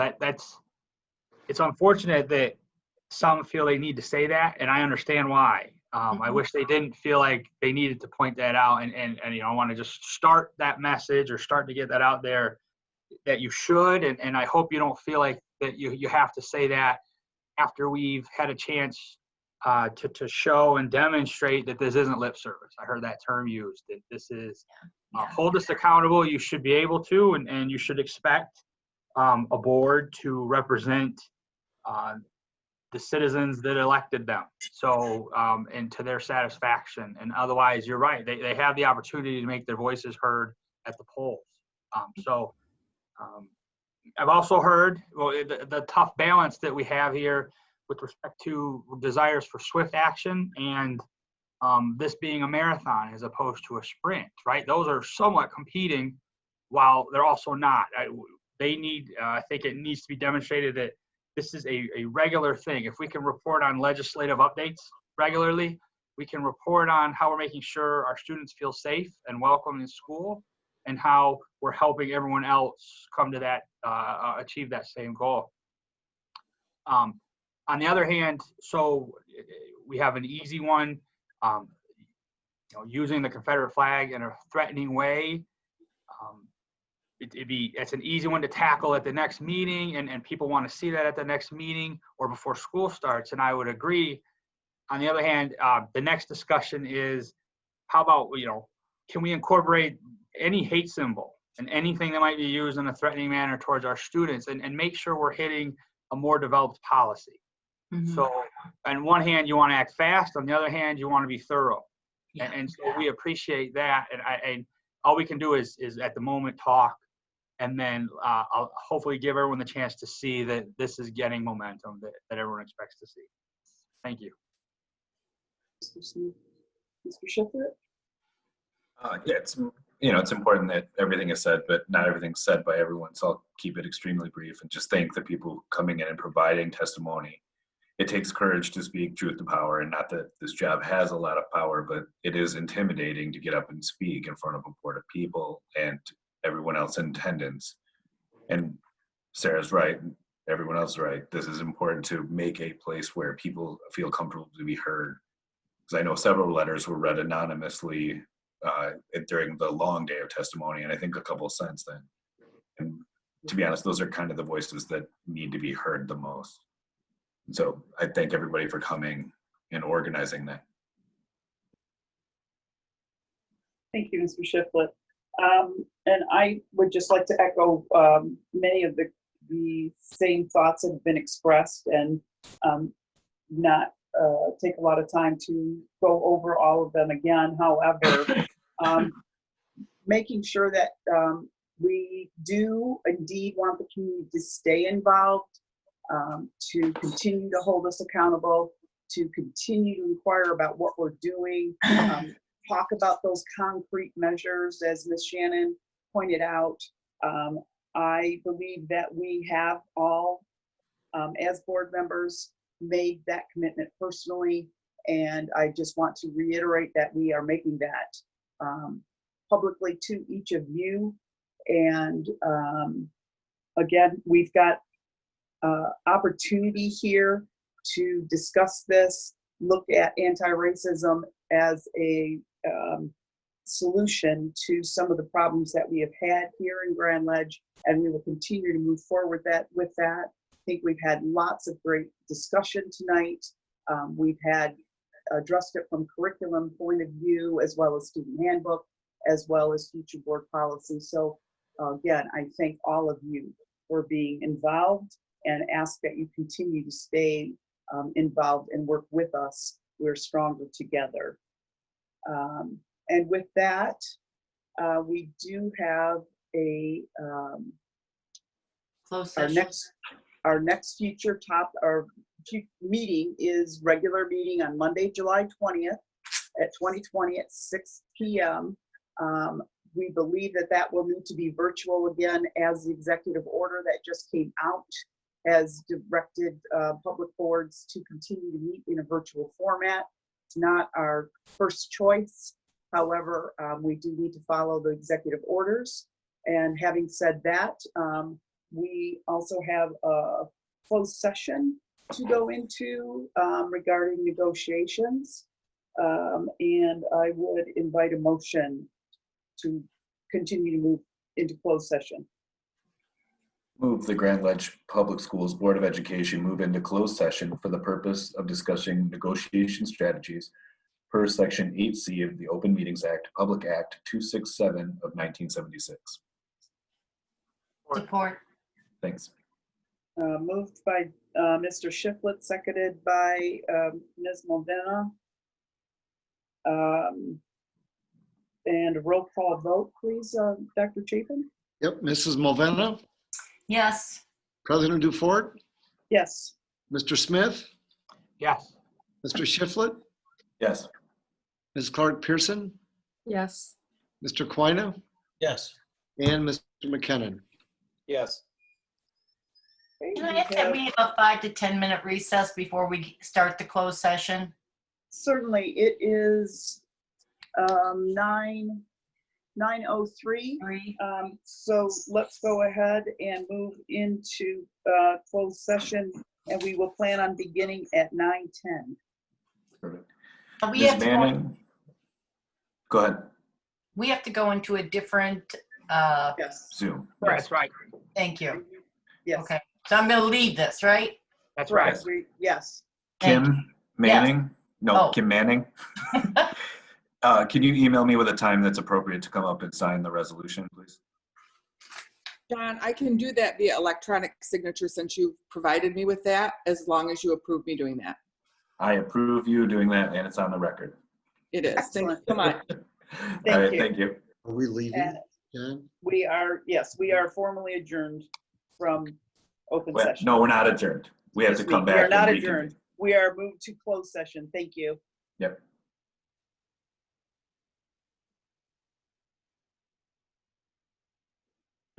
Holy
We are getting service. Look at that. I think I speak for myself.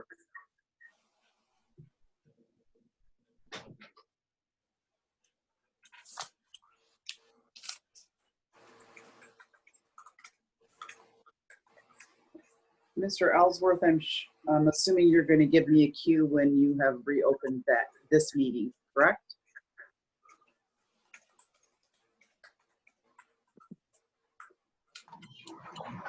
Thanks, John.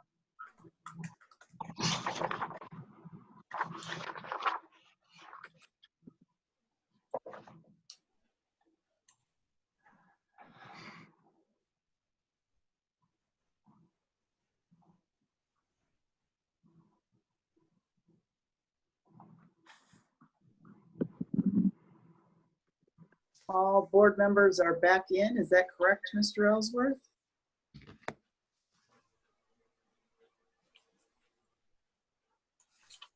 No, we're missing Kim Mulvena. Thank you. Someone text her the phone number or the meeting number. Let's see, I don't know that I have it up anymore. What's really crazy is I clicked the exact same link to come back that I did the first time, and I ended up as an attendee and not a panelist. Me too for a minute, so. Yeah, then I got promoted. It felt good.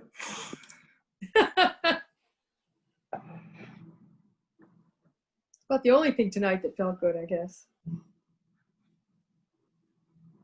Okay, so we better get Kim in here.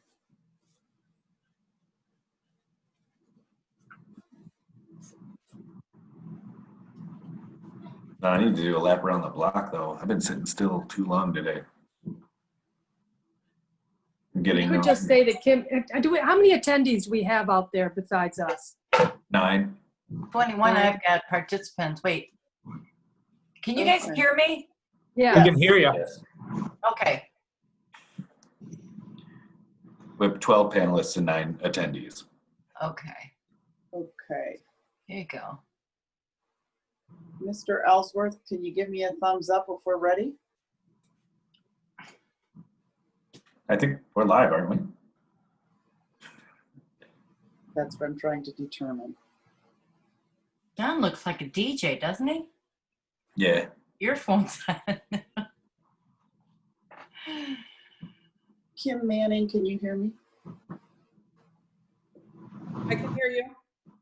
Thank you. I'm going to assume that we are again then live, and we're going to continue to move forward here. We are going to reconvene in open session, and it is now 9:36.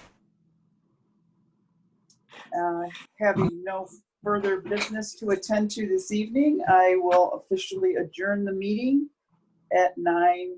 I'm going to wait for it to flip. 9:37. Thank you all for coming, guys. Thank you. Thank you. Bye-bye.